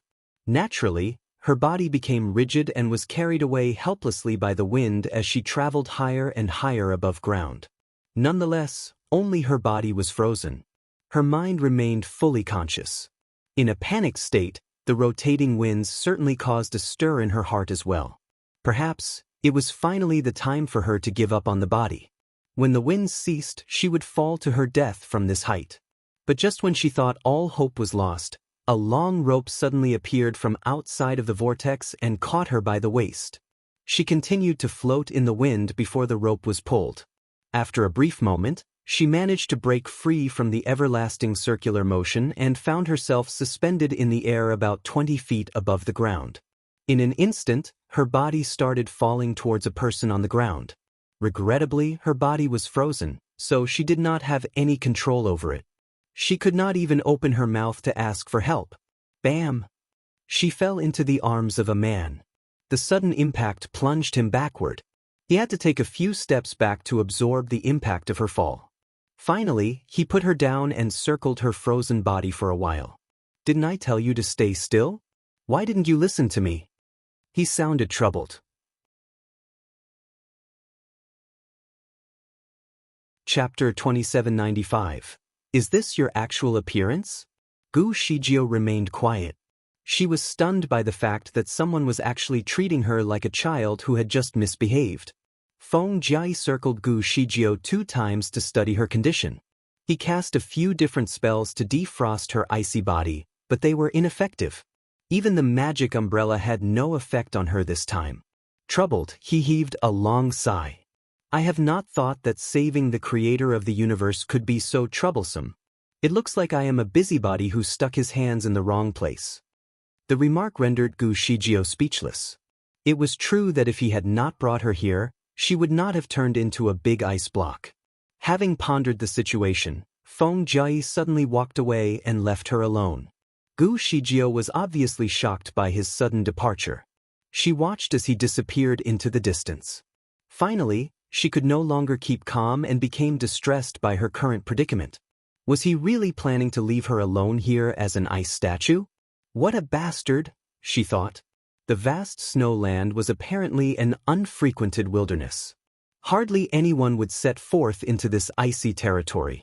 Perhaps she would have to remain as an ice statue until the day when her immortalization finally dawned on her. She was not afraid of her death but was worried about her mission. As a last resort, she closed her eyes in an attempt to extract her soul from her dying body. She did not want to give up on her body so easily, but it seemed that she had no other choice. The process of extracting one's soul was not comfortable at all.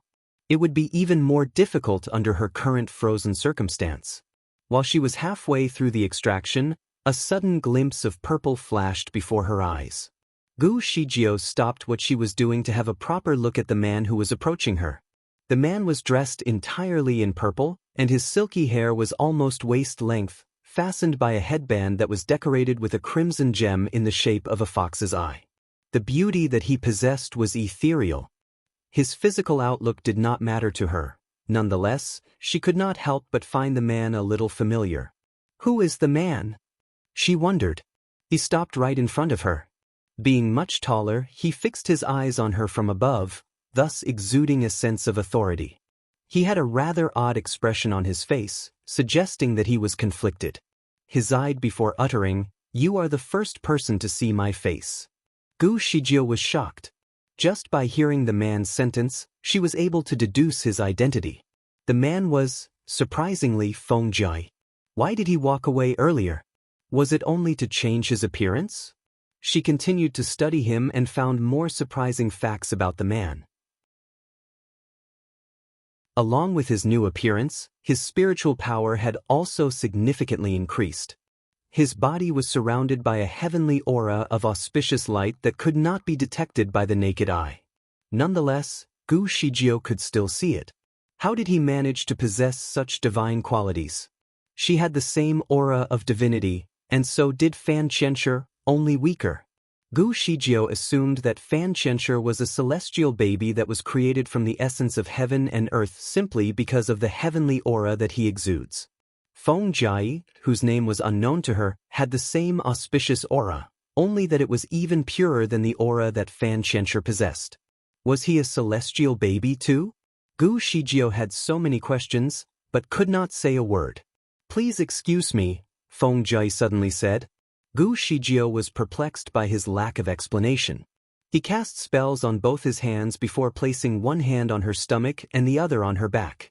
Two steady streams of energy slowly entered her body. About an hour later, Gu Shijio was freed. She held the umbrella in her hand and looked at him in bewilderment. "You are still Feng Jai, aren't you? Tell me, what is this all about?" "D is my surname. My name is Fui." The man in purple continued. "Feng Jai is one of my many identities." Gu Shijio suddenly made sense of the whole situation. "Is this your actual appearance?" She sized him up at that very moment. Chapter 2796, The Mysterious Young Man. She continued with another question. "What do you mean by one of your many identities?" "I carry several identities to cover up who I really am," Di Fui briefly explained. Gu Shijio could no longer hide her surprise. The man could carry other identities with weaker spiritual power and strength to conceal his true self. During the peak of her power, Gu Shijio was also able to create other identities too. However, her extended period of inactivity had stripped that power away. It seemed that this man must be someone powerful, for he was able to conceal his true self so well. This made her even more curious about his actual identity. Abruptly, she held his wrist. Di Fui did not push her hand away, though he was surprised by her sudden action. What is this for? Gu Shijio slowly let go of his hand, as if in disbelief. You are only 22 years old. The method that she had just used to check his age was the bone-touching skill, which had never been incorrect when determining one's age. Di Fui gave her a quick glance before taking back his hand. I am impressed by the precision of your foretelling. You truly are the creator of the universe. Tell me more about you, Gu Shijio sternly said.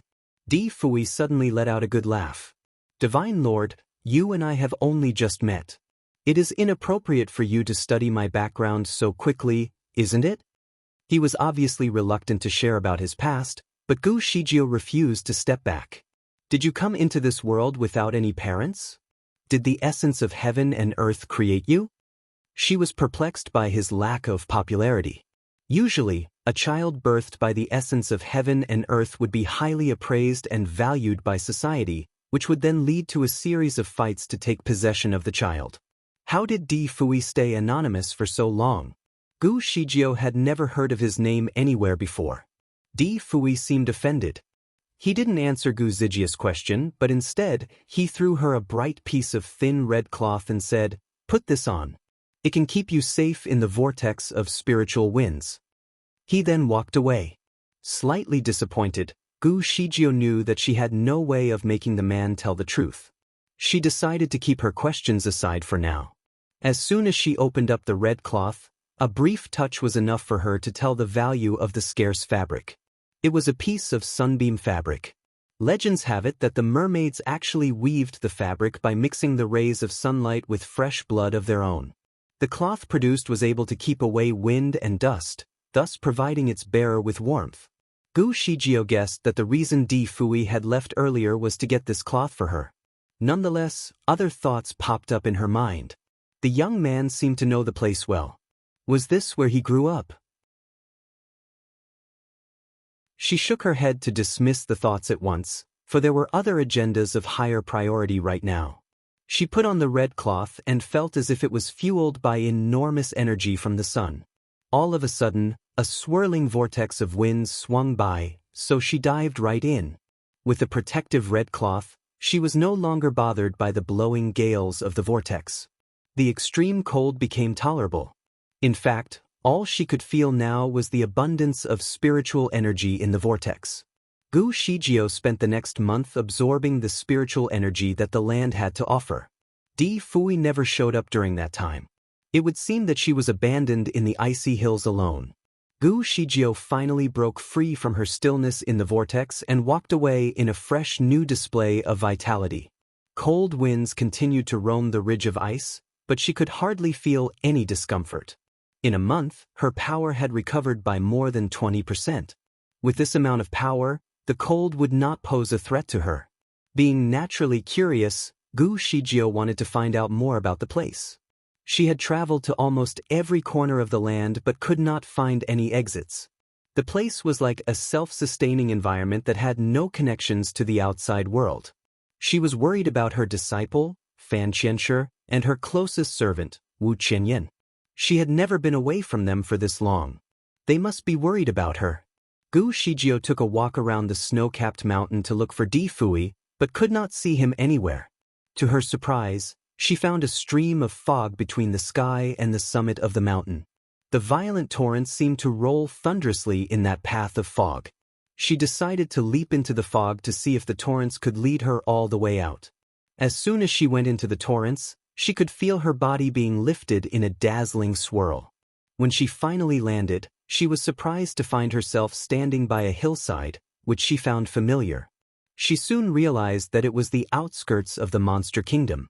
However, it was at least 1,000 miles away from the restaurant that she once feasted with Di Fui, but only 100 miles away from Fanyin Valley. Master! Gu Shijio was interrupted by a sudden voice that called out for her from afar. She looked up and saw Fan Qianshi. Excited by the sight of her, he tripped over a stone and swayed a little, but he was not bothered. He continued to walk up to her in disbelief. Master?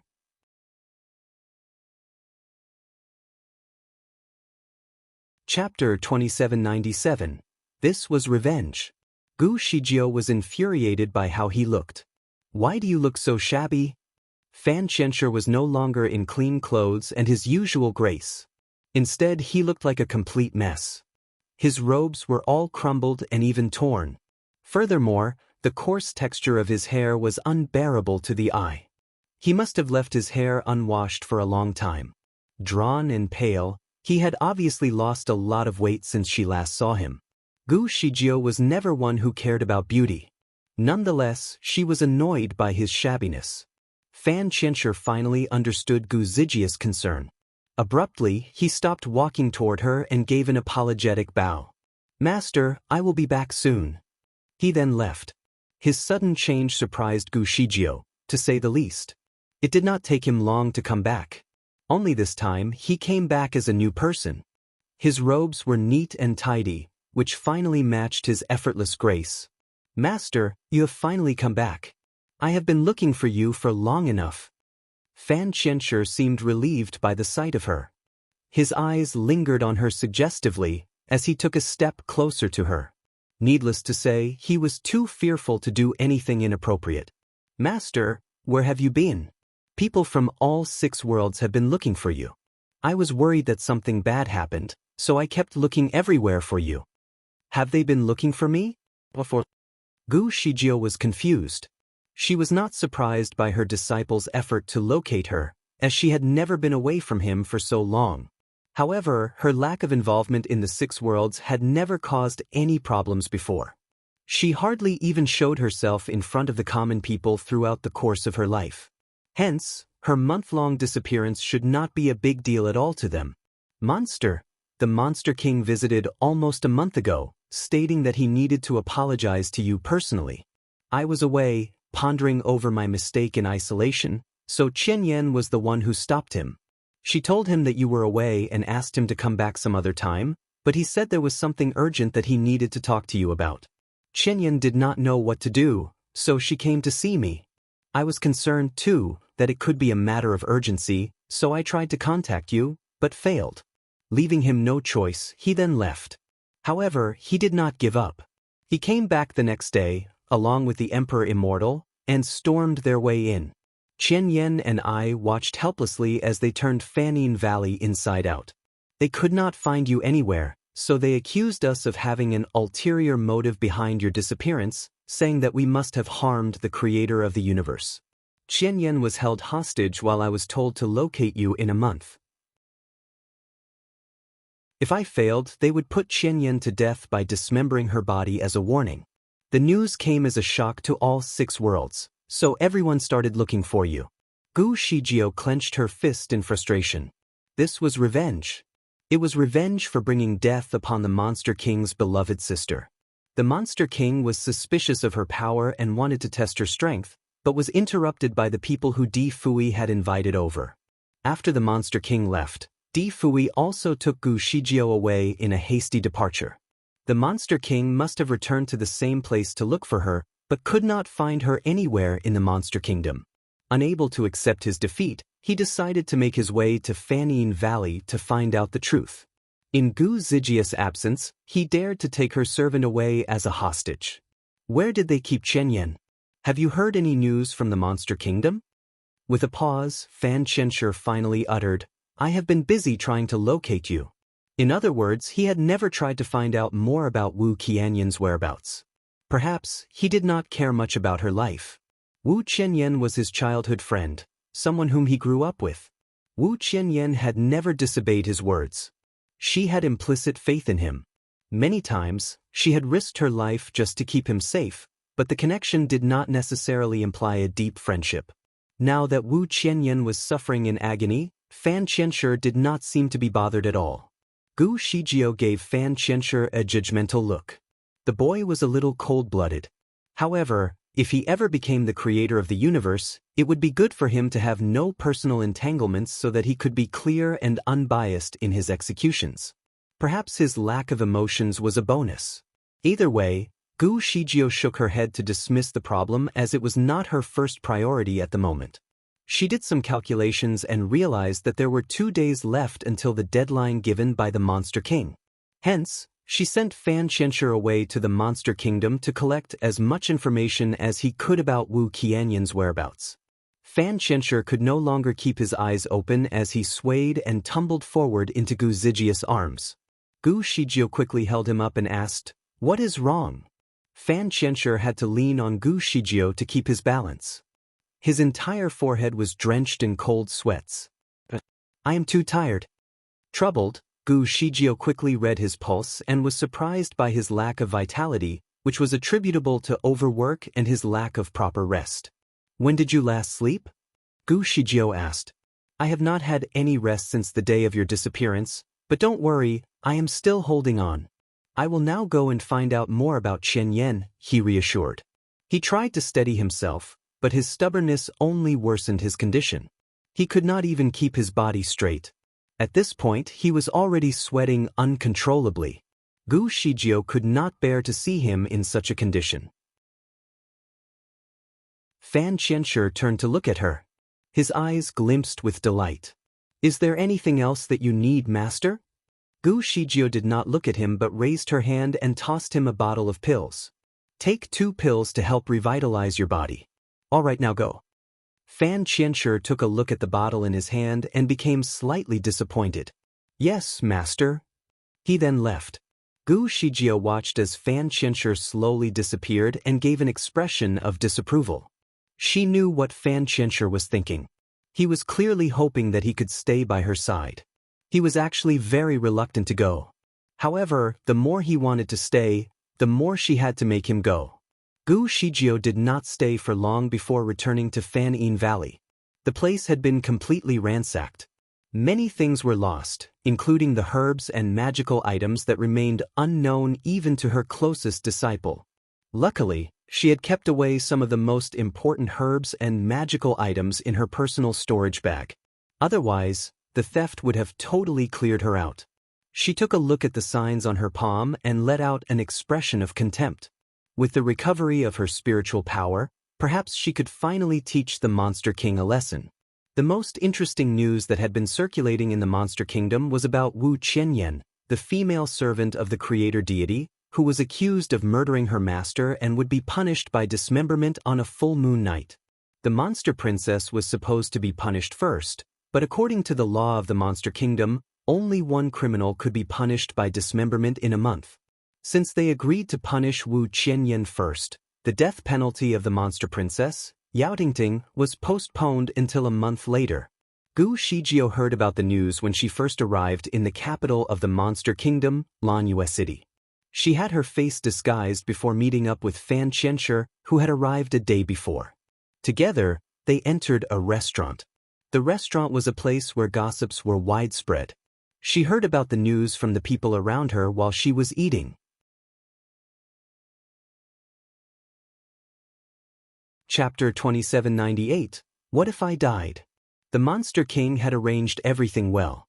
Wu Qianyan's penalty was expected to be carried out by the end of the day. Hence, they still had 8 hours. Gu Shijio was glad that she made her return at the right time. Otherwise, the only thing that would be waiting for her was Wu Qianyan's dead body. She gave Fan Qianshi a quick look and asked, "If I did not return, would you really let Qianyan die?" After a short pause, Fan Qianshi murmured, "Yes." He knew what Gu Shijio was expecting him to answer. He could give her an answer that she wished to hear, but he did not want to lie to her. Perhaps, there was no way he could lie to her even if he wanted to. Lying was essentially part of his life, but never to his master. He never had the courage or the heart to lie in front of Gu Shijio. "Master, she is only a servant," Fan Qianshi added arrogantly. Gu Shijio was at a loss of words from his arrogance. "Qianshi, is there anything that will make you risk your life?" "There is you, master." Fan Qianshi answered frankly. Gu Shijio continued, "What if I died?" "You are the creator of the universe, master. How can you ever die? You should not even joke about it." "What if? I am certain that every life form on all 6 worlds will be sent to the grave along with your death." Gu Shijio was utterly disappointed by his answer. "Damn it," she called out while banging the table furiously with her chopsticks. Panicked, Fan Qianshi fell to his knees and said nothing more. Gu Shijio was troubled. The creator of the universe would be the one controlling all 6 worlds. It was forbidden for that person to have any personal entanglements, but one needed to have mercy and compassion so that life could flourish. If the creator of the universe were a man of selfishness, cruelty, and bigotry, all 6 worlds would be inescapably doomed. All of a sudden, she felt that years of her patience and guidance had gone to waste. The more she looked at him, the more she became speechless with rage. It was only a question that she simply asked through directed audios to test him, but the result was obviously unexpected. Nonetheless, it was not time for her to teach him a lesson. Gu Shijio stared helplessly at him for a while before leaving in silence. Fan Qianshi waited to be reprimanded but did not hear a word from Gu Shijio. He looked up and was surprised by her absence. Troubled, he stood right up and was ready to leave, but the waiter stopped him. "Mister, the bill will be 100 pieces of spiritual pearls." Fan Qianshi tossed him a bag of 300 spiritual pearls. "Take it." He then left swiftly. Dismembering a prisoner was a punishment that was deemed brutal, but that did not stop the curious public from flooding in to watch. The execution ground was set to be at Lanyue City's biggest square. There was a scaffold, built with a pillar in the center. Chains of red metal secured the wire fence. Needless to say, the scaffold was where the dismemberment would be carried out. It was still early, and yet the place was already crowded. Gu Shijio took a turn around the square. She could tell that the place was already installed with many secret doors. Through teleportation, she went a door and realized that there were troops ready at every corner. Every soldier was equipped with a sword as well as a bow and arrows. What do you think? Is it necessary for the Monster King to send out so many troops to dismember a disciple who is found to be guilty of killing her master? Does he really need 30,000 soldiers to be gathered here? That is right. It is unnecessary. There is no way she can run away. Besides, who will be here to save her?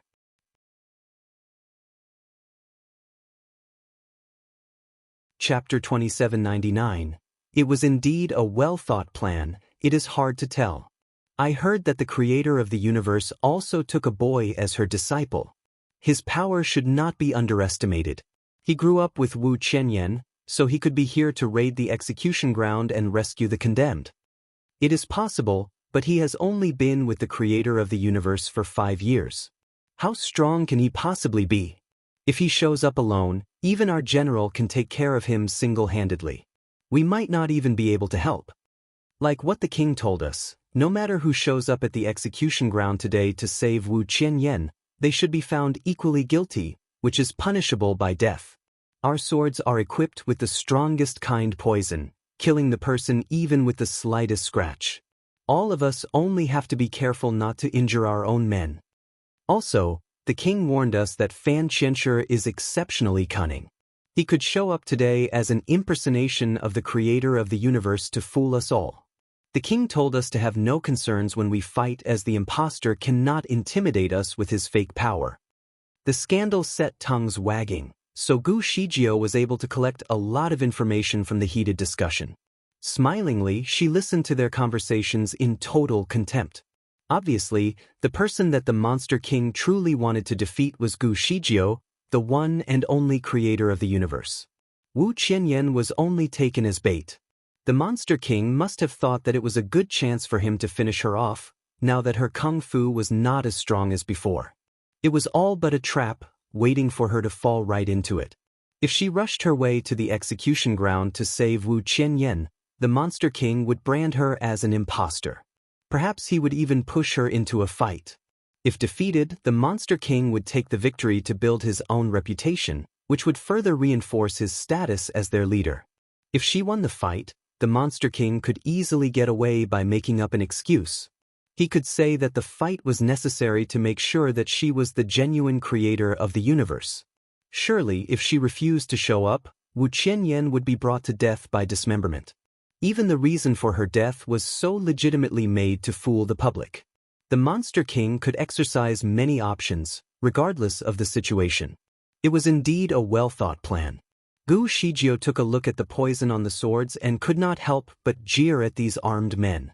She was the creator of the universe, born with immunity against all poisons. These arrows would only cause an uncomfortable sensation on her skin without any actual harm. She took a swift leap across the air, which caught the attention of the people nearby. These soldiers could tell that someone was there. Alerted, all of them flashed their weapons at the intruder, but there was no intruder in sight. "Who is there?" one of the officers shouted out loud.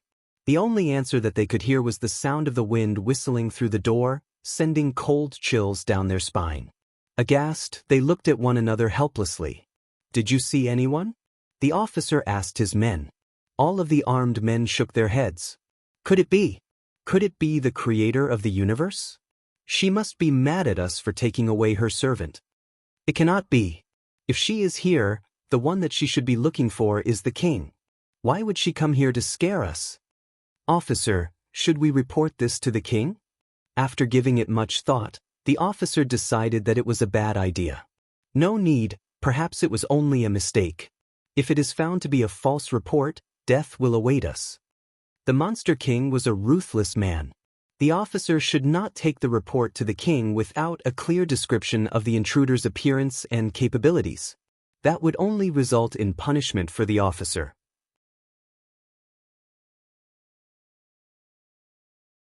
Chapter 2800. Meeting again. The officer's daughter was one of the many victims that were killed by the princess. Although the princess was sentenced to death, the penalty had yet to be carried out. Knowing how much the Monster King actually cared for his sister, many things could still happen before the princess was truly dismembered. In order to minimize any potential trouble, the officer decided not to report the incident so that the Monster King had one less thing to worry about. These armed men were loyal to the officer, so they would surely listen to his every command. A timid man fearfully asked, "Officer, if the intruder is really the creator of the universe, should we attack her when she shows up later?" The officer firmly shook his head in disapproval. "No. Legend has it that anyone who does any harm to the creator of the universe shall be punished by God and lead a miserable life." The creator of the universe caught the murderer who killed his daughter, so the officer respected her. He could not care less if the intruder was only an impostor. He would never allow his men to do any harm to her. His men were bewildered, for they had never heard of any legends that forbade anyone from harming the creator of the universe. However, they unquestionably believed everything that the officer said. Gu Shijio listened to their conversation from a hidden corner and was amused. She had never heard of such sayings either. It seemed like the officer was only trying to scare off his men. In fact, she was not expecting anyone from the enemy to actually be on her side, so this came as a surprise to her. Gu Shijio paid a few visits to different groups of soldiers in the same manner as she did before. Her surprise visits had caused great alarm. Some even thought it could be a paranormal encounter. Others thought that it was a warning sign from the creator of the universe. The armed men had become anxious and doubtful. However, they were more worried about being punished by the Monster King if they did not do their job, so none of the officers reported the incident to the authority. Certainly, many of them had their own thoughts about what they would do when the creator showed up. Some were simply not ready to bear the title of being the murderer of a divine being. Before they could be sure that the person was an impostor, they would choose to hold their weapons, or at most, act like they were fighting. Gu Shijio took less than an hour to terrorize the soldiers. Relieved, the false alarm had solved some of her major problems. With the recovery of her strength, it should be enough for her to take care of the Monster King alone. If the soldiers could stay out of the fight, she was confident that she would win. With that out of the way, she then proceeded to the prison. In the past, the people of the Monster Kingdom actually rebelled against him due to his ruthlessness, but eventually, these people were arrested and put away in prison. In order to prevent these problematic people from escaping, the Monster King had to build a stronger prison, reinforced with a bastion made of iron. Gu Shijio took a walk around the prison and was shocked. All of these walls were carved with a series of incantations and symbols. With these reinforcements, all kinds of spells would fail to penetrate through the wall. She gently touched the carvings on the wall and found that the traces were somewhat familiar, but she could not remember where she last encountered the same traces. Without wasting any more time, she went straight into the prison by teleportation. Her teleportation skill was a special power that only the creator of the universe possessed. During that time, no amount of incantations or spells could stop her. The inside of the prison was dark and cold. Every cell housed a criminal that was severely punished. All of them looked equally unwashed and unkempt. Some of them lay quietly on the ground, unconscious, while others were groaning in pain. Frustrated by the brutal sight, Gu Shijio could already foresee Wu Qianyan's mistreatment. She closed her eyes to trace Wu Qianyan's scent in the prison, but to no avail. She was surprised by the result, as she could generally sense anyone within a 3-mile radius.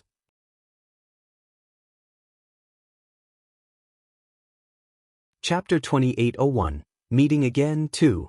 The prison was not too big, so the area was definitely confined within 3 miles. She should be able to sense her presence if Wu Qianyan was held captive here. Had the Monster King concealed Qianyan's aura? Or was she even in the prison at all to begin with? If she could not find her here, the only way left for her to find her servant was to raid the execution ground. "Mister, this way please." Gu Shijio could hear the Monster King's voice from around the corner as the sound of footsteps was slowly closing in. Gu Shijio lounged in the corner of the corridor and became invisible in the dark. Soon a group of people came in. The first one from the group was the Monster King. Next to him was a man in purple. They were followed by a group of soldiers that the Monster King trusted most. Gu Shijio gasped in disbelief as soon as she saw the man in purple. His entire face was concealed under a mask painted with ghostly features.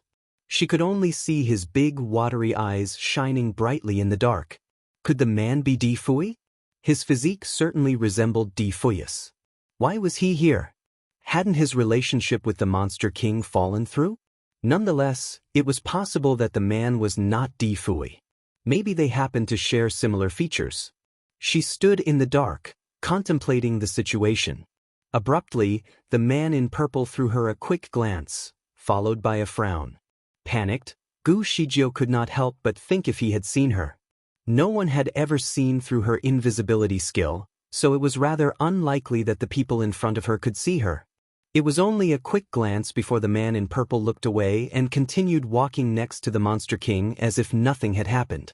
Perhaps she had overthought. Gu Shijio was curious about what would happen next, so she followed the group of people from behind. She then overheard the conversation that was exchanged through directed audios between the mysterious man and the Monster King.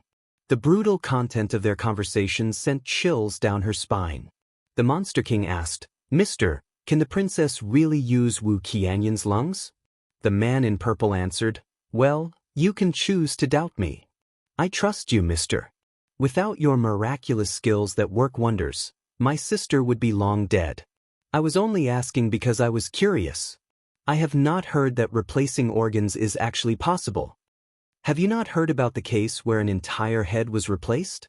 Haven't I performed it to you before? The soldiers were still well and alive even after I exchanged their heads.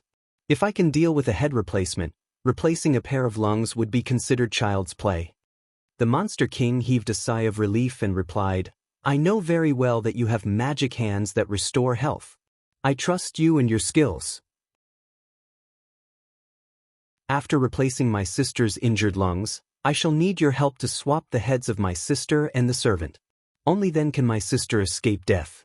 The man in purple glanced at the Monster King. "Are you planning to use the servant as a replacement for the princess by making her face the punishment on her behalf?" The Monster King paused for a while but did not intend to lie. "Of course. I am only sacrificing the worthless servant for the precious life of the princess. She should feel lucky for this opportunity. Are you against it?" The man in purple casually flicked his robes and gently replied, "My mission is to help people who are in need of my medical skills. I do not care about anything else. If you are able to pay me well, the princess will only be a patient of mine and not a prisoner." Relieved, the Monster King laughed out loud. "You are truly an understanding man." He then added, "Wu Qianyan is already dying. Her sacrifice will be a great service to my sister. Her death will not be in vain." The man in purple calmly said, "I am only concerned that she will scream aloud later on the scaffold, thus defaming your good name. You should take the matter seriously." The Monster King gave him a serious look. That is all right. You can mute her, so there is no way she can speak. She will have to accept her own death.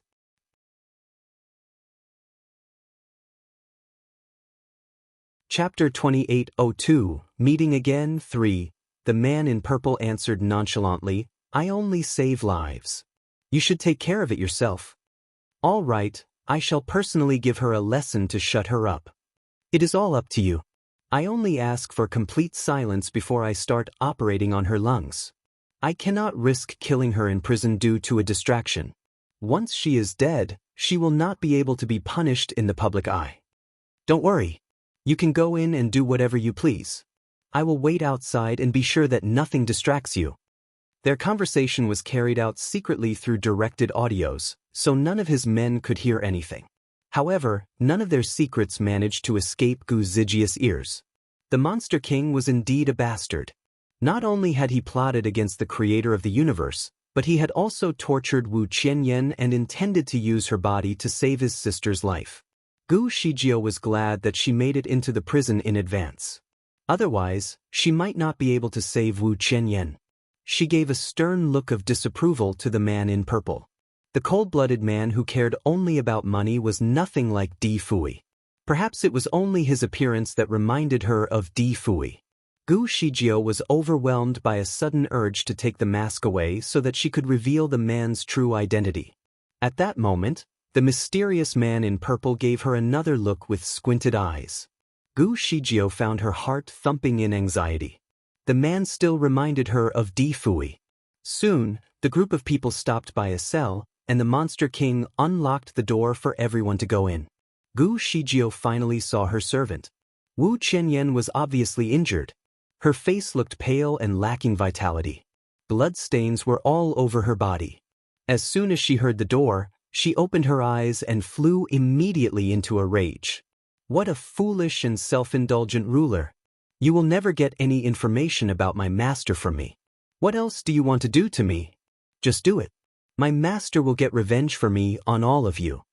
The Monster King gave her a wicked smile and said, Don't worry. I am not here to make you say anything. I even have a doctor here to help you with your injuries. You should do as he says and make no trouble.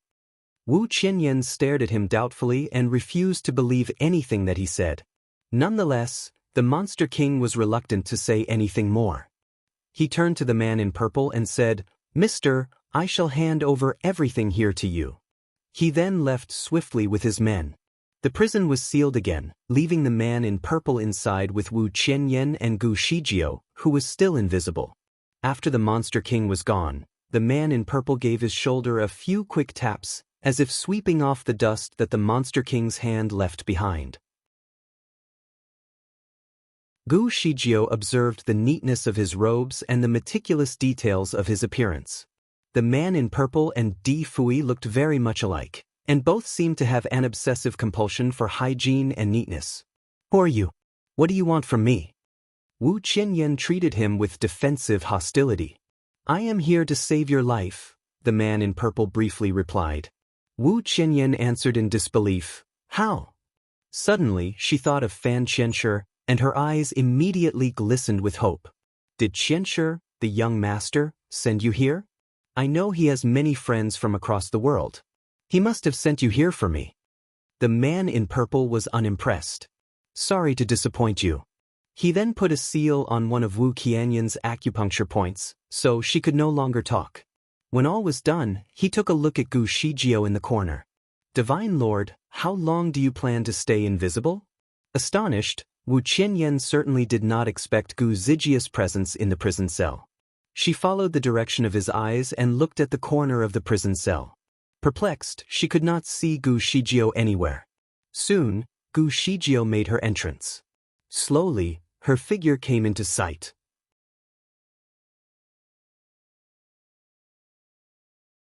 Gu Shijio locked her gaze on the man in purple and said, Hey! Sponsored content. The man in purple quickly put one finger on his lips and signaled her not to mention his name. Divine Lord, you may take your servant away now. Wu Qianyan reeled forward in shock and disbelief. She kneeled before Gu Shijio and looked at her tearfully. Soon, She wiped away her tears and continued to touch her forehead on the ground repeatedly to worship Gu Shijio. Gu Shijio pulled her up. If I take her away, how are you going to answer to the Monster King? Do you need me to take you along? She asked Di Fui. It would not be a problem at all for her to teleport away with two of them together. Di Fui squinted his eyes at her. I have my own plans. I can take her out even without your help. Goose Ju was curious about his plans. The prison was heavily guarded, so it would be difficult for him to take a prisoner out when so many people were watching. Also, she did not know anyone else that was equipped with the ability to teleport. Sponsored content. Di Fui did not answer. Instead, he took out his storage bag and uncovered a person from within. The person lay unconsciously on the ground. Gu Shijio took a closer look and was shocked. This is the monster princess. Di Fui calmly explained, she is the one who should be punished with 1,000 cuts.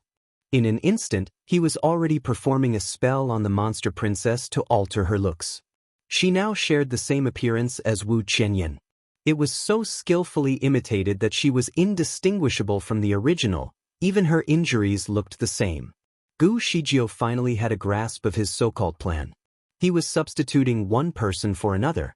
Sponsored content. She suddenly thought of the bag that Di Fui briefly showed her. It somehow reminded her of something that she once saw in the past. From her memory, she knew that someone had the same bag. However, it had been a long time since she last saw the bag. She had lain dormant for too long to remember things from the past, but she remembered that the bag could only store non-living items. Any living thing would suffocate to death in the bag. May I have a look at your bag? No. Di Fui rejected right away. She had never been rejected in such a direct manner before. Gu Shijio sighed. Don't worry. I am not trying to get my hands on your precious bag. It somehow reminds me of an old friend's item, so I really just want to have a look. An old friend? Di Fui was intrigued. Which old friend of yours? His eyes looked fiery and a little intimidating. Gu Shijio shook her head and frankly said, an old friend from a very long time ago. You are too young to know anyone from those times. Let me ask you again. Where did you get the bag? The bag can only carry non-living items, right? Scornfully, Di Fui answered, is this an interrogation? That is not what I meant. I really am just curious, Gu Shijio replied with a frown. Sponsored content, sorry, but I am not obliged to answer your curiosity, Di Fui sternly said. A small, narrow-bladed knife then slowly appeared on his palm. He frowned as he took a look at the monster princess. Divine Lord, do you know how to extract one's pulmonary lobe from their lungs? He threw the question at Gu Shijio. Confidently, Gu Shijio folded her arms in a display of authority. Of course. As the creator of the universe, she could even make a human being from scratch if she was given enough materials. Extracting one's pulmonary lobe was only a small matter. Di Fui looked relieved. He then passed the knife to Gu Shijio and said, please operate on her, Divine Lord. If you find any errors, broken links, non-standard content, etc., please let us know so we can fix it as soon as possible. Note, please download the sponsor's game to support us.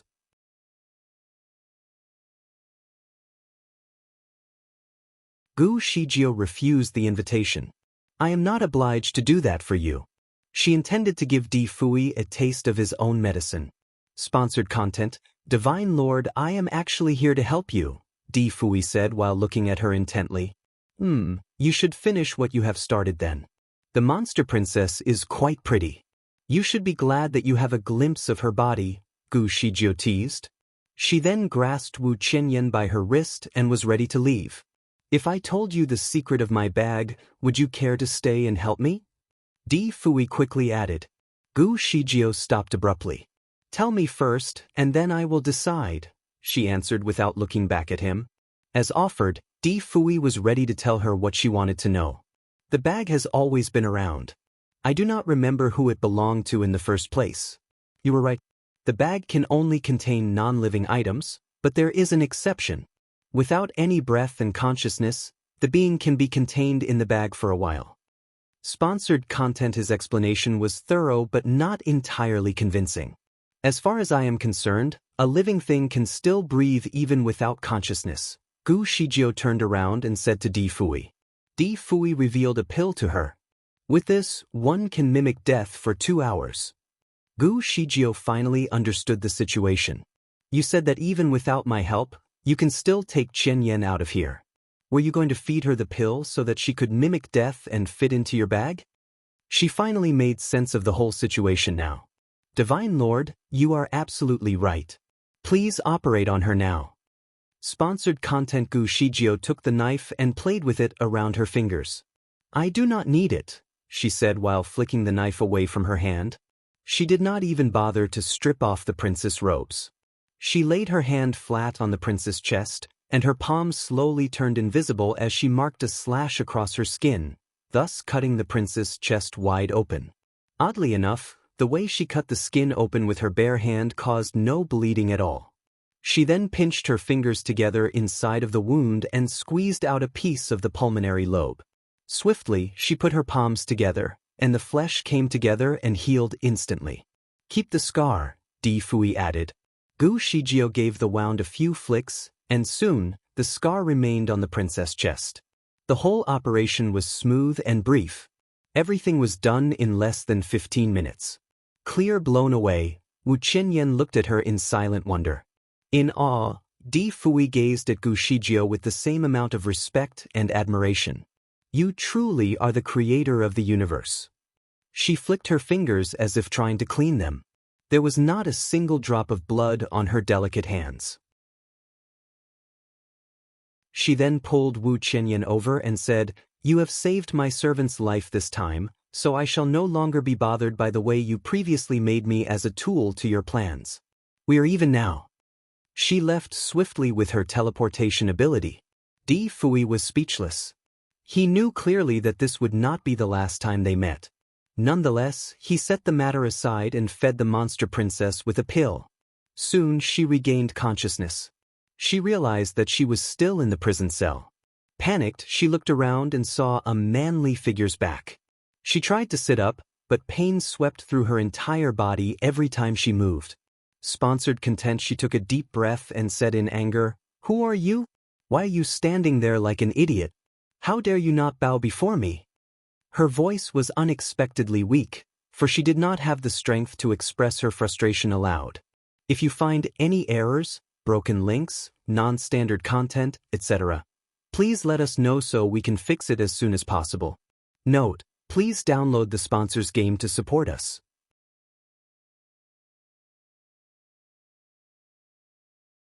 The man slowly turned around to look at her. He was still wearing a mask, but the mask was not able to conceal his grace and elegance. Sponsored content. The monster princess was stunned momentarily. Her eyes sparkled with light as soon as she saw the man. You should remove the mask so that I can have a better look at your face. If you are good-looking enough, I shall forgive you for neglecting the princess' need. You are not qualified for that, the man sternly replied. How dare you? Who do you think you are? How could you talk to me in such a defiant manner? When I get out of here, I will tell my brother everything that you have done so that he can cut you into 1,000 pieces as your punishment. The princess was triggered. How many lives have you taken away using this cruel method? The look in his eyes was intimidating. Sponsored content. Humph. Are you scared? Every act of defiance must be punished with 1,000 cuts. There were too many men who disobeyed me, so all of them ended up the same. How can I remember them all? However, if you behave, I will treat you differently. For over 300 years, you have slashed 481 men to death and murdered 530 women with your venomous python. The man interrupted her with the death toll. The monster princess was shocked. Who are you? How did you find such information? You should only answer yes or no. Sponsored content. Yes, but so what? They deserved it. They failed to obey me. I cannot remember exactly how many of them died in my hands, the princess answered arrogantly. She could not care less about the number of deaths, for she was already used to it. She had been taking advantage of her royal status and her brother's special favor for her to the point where she became so arrogant and domineering. Apart from her murderous instinct, she was also very attracted to handsome men. She would take any man that she found gorgeous, and if he refused to stay, she would sentence him to death by dismemberment. Surely, the death sentence would only be carried out in private. She would be there to witness their death. Every time these men died painfully, she found herself to be in euphoria just by hearing them screaming. As for the women who died in the prince's hands, they were mostly passers-by who had their eyes lingering on the handsome men that the princess wanted, or women who used to be the men's fiancés or close friends. As long as her men expressed any kind of affection towards other women, the princess would immediately be driven with immense jealousy and do crazy things. So many people had lost their lives in her hands. There was no way she could keep track. The fiery look in Di Fui's eyes slowly faded, but the smile of mockery remained.